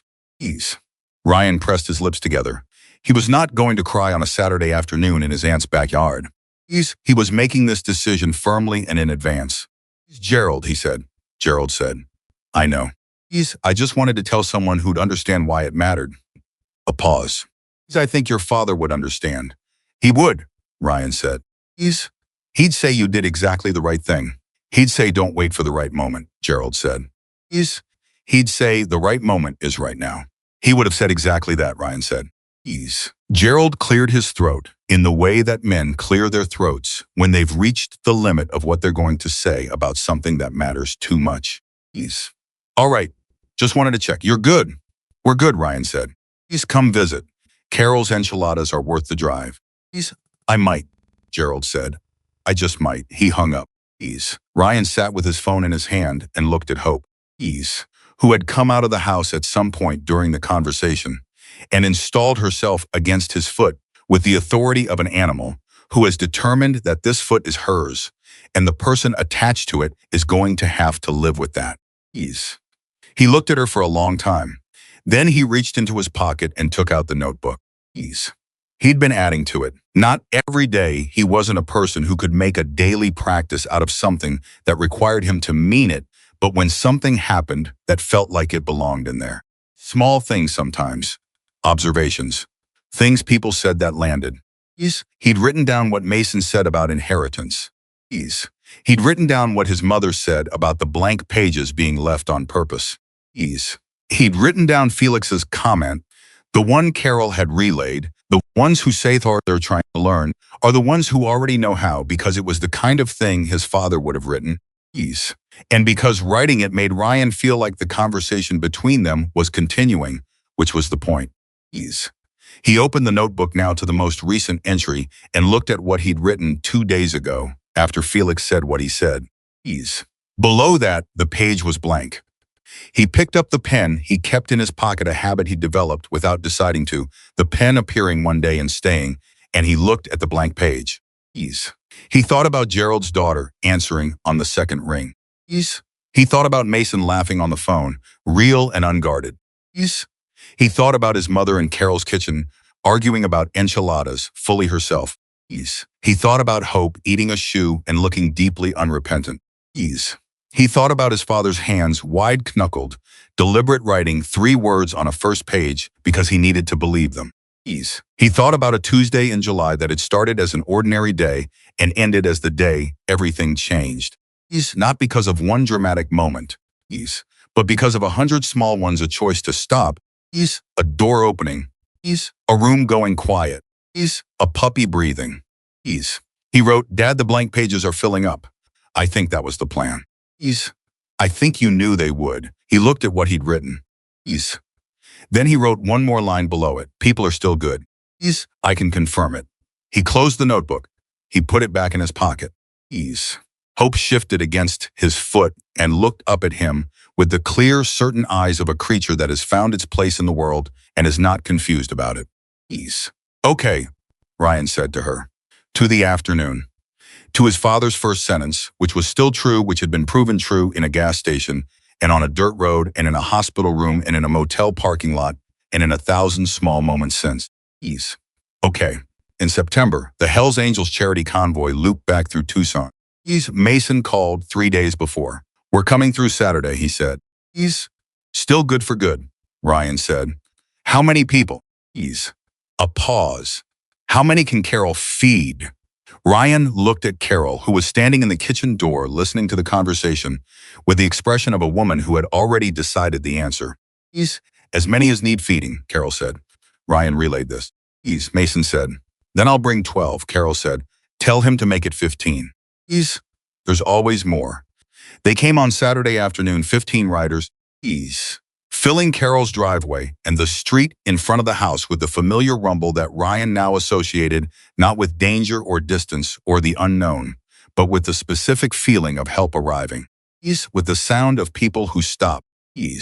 Mason came through the door first, and Ryan met him in the front hall, and they shook hands and held it a beat longer than they needed to, the way they'd done in the motel parking lot, the grip that held everything the words didn't need to cover.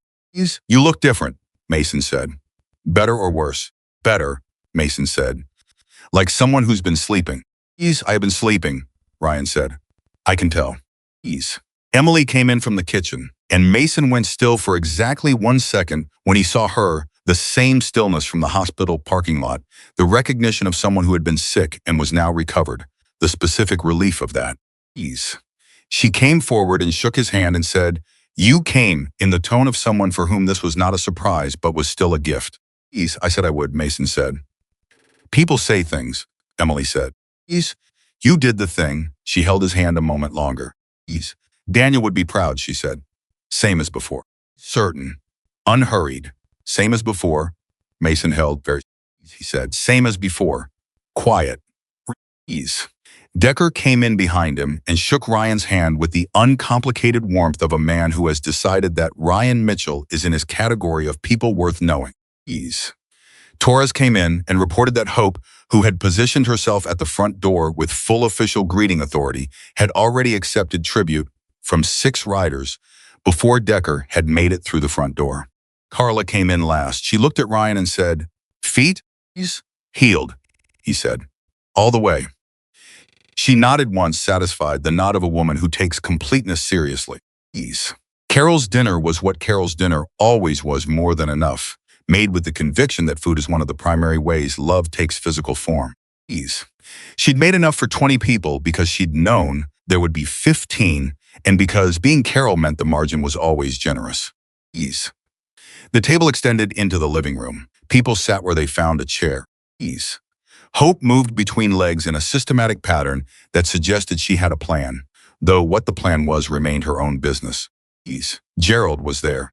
Ease. He'd driven up from Maricopa with his daughter, Ease, who was a woman in her late 30s, with Emily's quality of direct attention and Gerald's quality of quiet steadiness. Ease. And his 2 grandchildren, Ease, who were 8 and 11 and had immediately and without negotiation adopted Hope as their personal property, an arrangement Hope appeared to find acceptable. Ease. Gerald and Ryan stood together at the edge of the living room for a moment while the dinner noise moved around them. Ease. And Gerald looked at his grandchildren on the floor with Hope and his daughter laughing at something Carla had said. Ease. And he said, Ease. Quietly, Margaret would have had this entire room organized into a quilting circle within 20 minutes. Ease. And everyone would have loved it, Ryan said. Everyone always did, Gerald said. Ease. He looked at Ryan. You started writing in the notebook. Ease. How did you know? Gerald smiled slightly. Same face your father had. Ease. When he'd been writing. Ryan looked at him. You knew my father? Ease. Gerald looked surprised. Then something else careful, as though he'd said something he hadn't decided yet to say. Ease. We met once, he said. Years ago, he came through the station. Ease. This was 8-9 years ago. He had a different truck. He paused.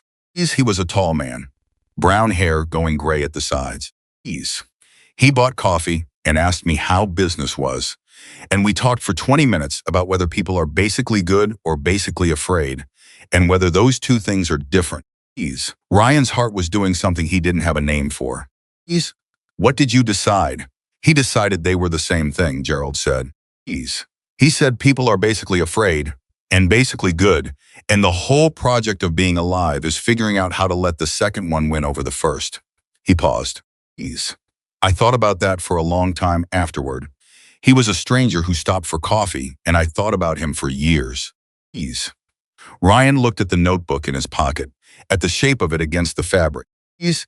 He didn't tell you his name? He told me his first name, Gerald said. Ease. He said Thomas. He looked at Ryan with the specific expression of a man who has had the shape of a connection for a long time and has just been given the final piece. Ease. I didn't make the connection until the article. Until Sarah wrote about Thomas Mitchell and his notebook, and I read it, and I thought, he stopped. Ease. I thought that's the man. That's the man from the coffee. Ease. Ryan was absolutely still. Ease. He sat in my station for 20 minutes 9 years ago.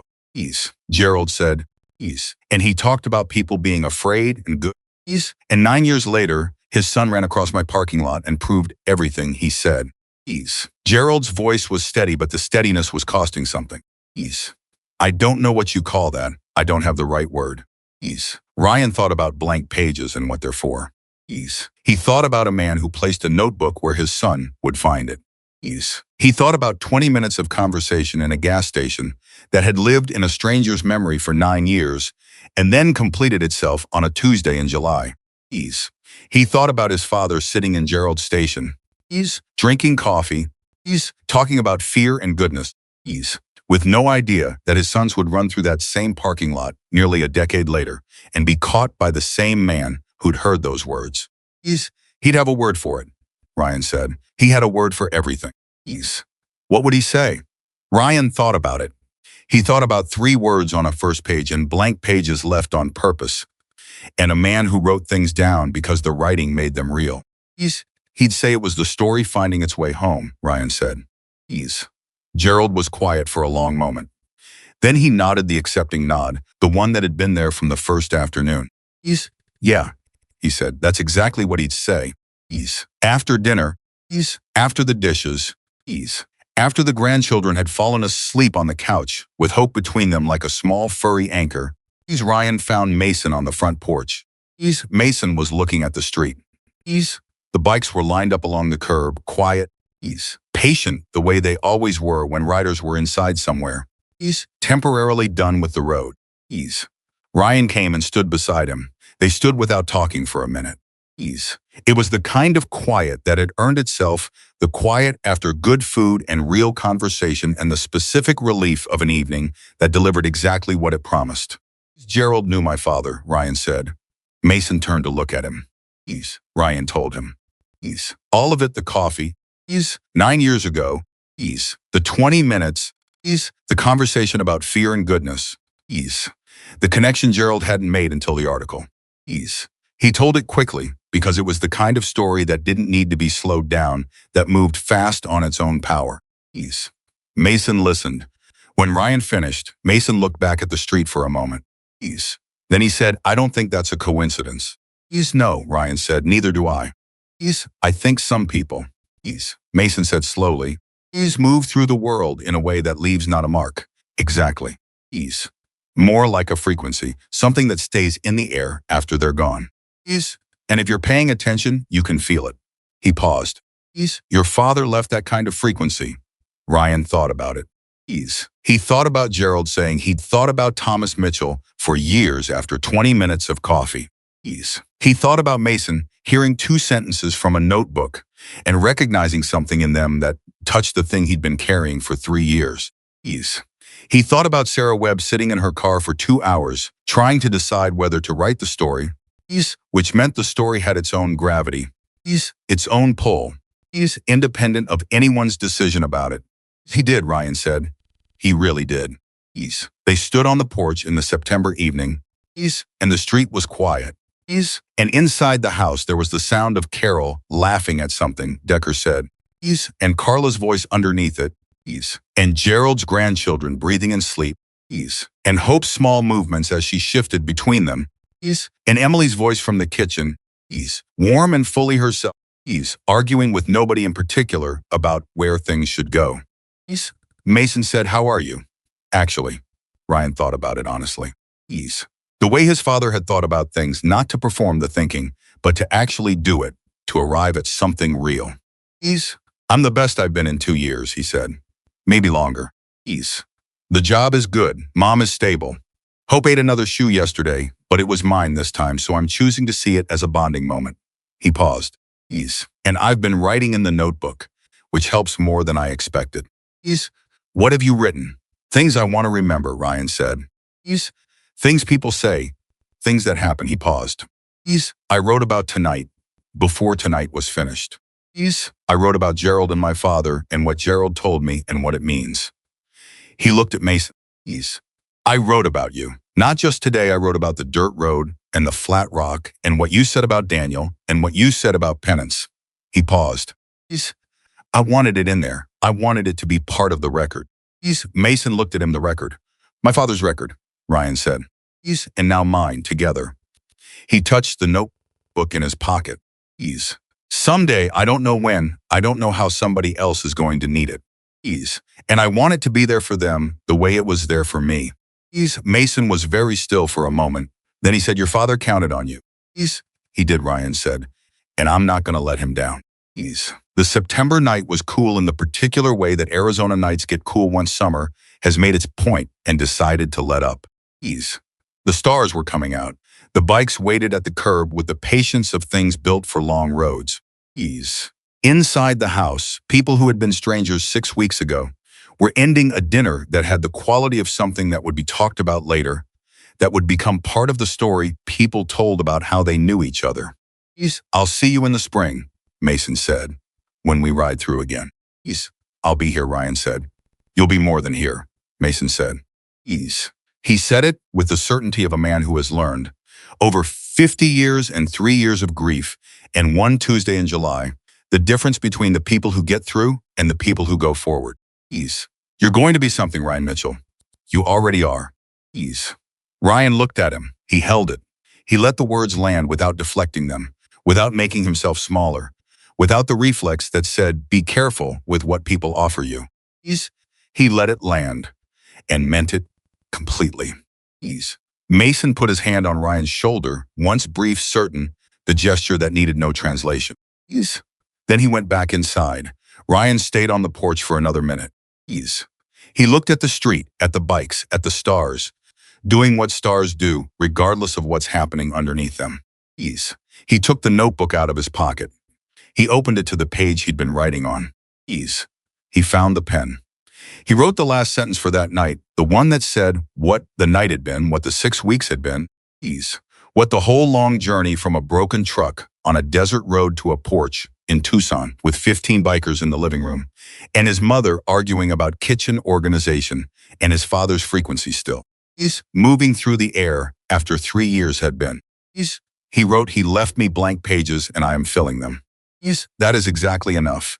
That is everything. He closed the notebook. Ease. He put it back in his pocket. Ease. He went inside. Ease. Where the people were. Ease. Where the warmth was. Ease. Where his mother's voice was. Ease. Where hope was sleeping between 2 children who had claimed her. Ease. Where dinner had been and conversation still hummed and the evening had not yet decided to end. Ease. Ryan Mitchell went inside and closed the door behind him. Ease. And he was not afraid. Ease. And he was not alone. Ease. And he was exactly where a person ends up when they make the choice, the hard choice. Ease. The costly choice. Ease. The choice that looks like a delay and turns out to be the whole point to stop. Ease. To stop and to help and to trust that the world is made of people who will stop for you in return. Ease. His father had written it on the first page. Ryan had spent 22 years learning it was true. Ease. And now he was living it forward, open, unafraid, one-stop moment at a time.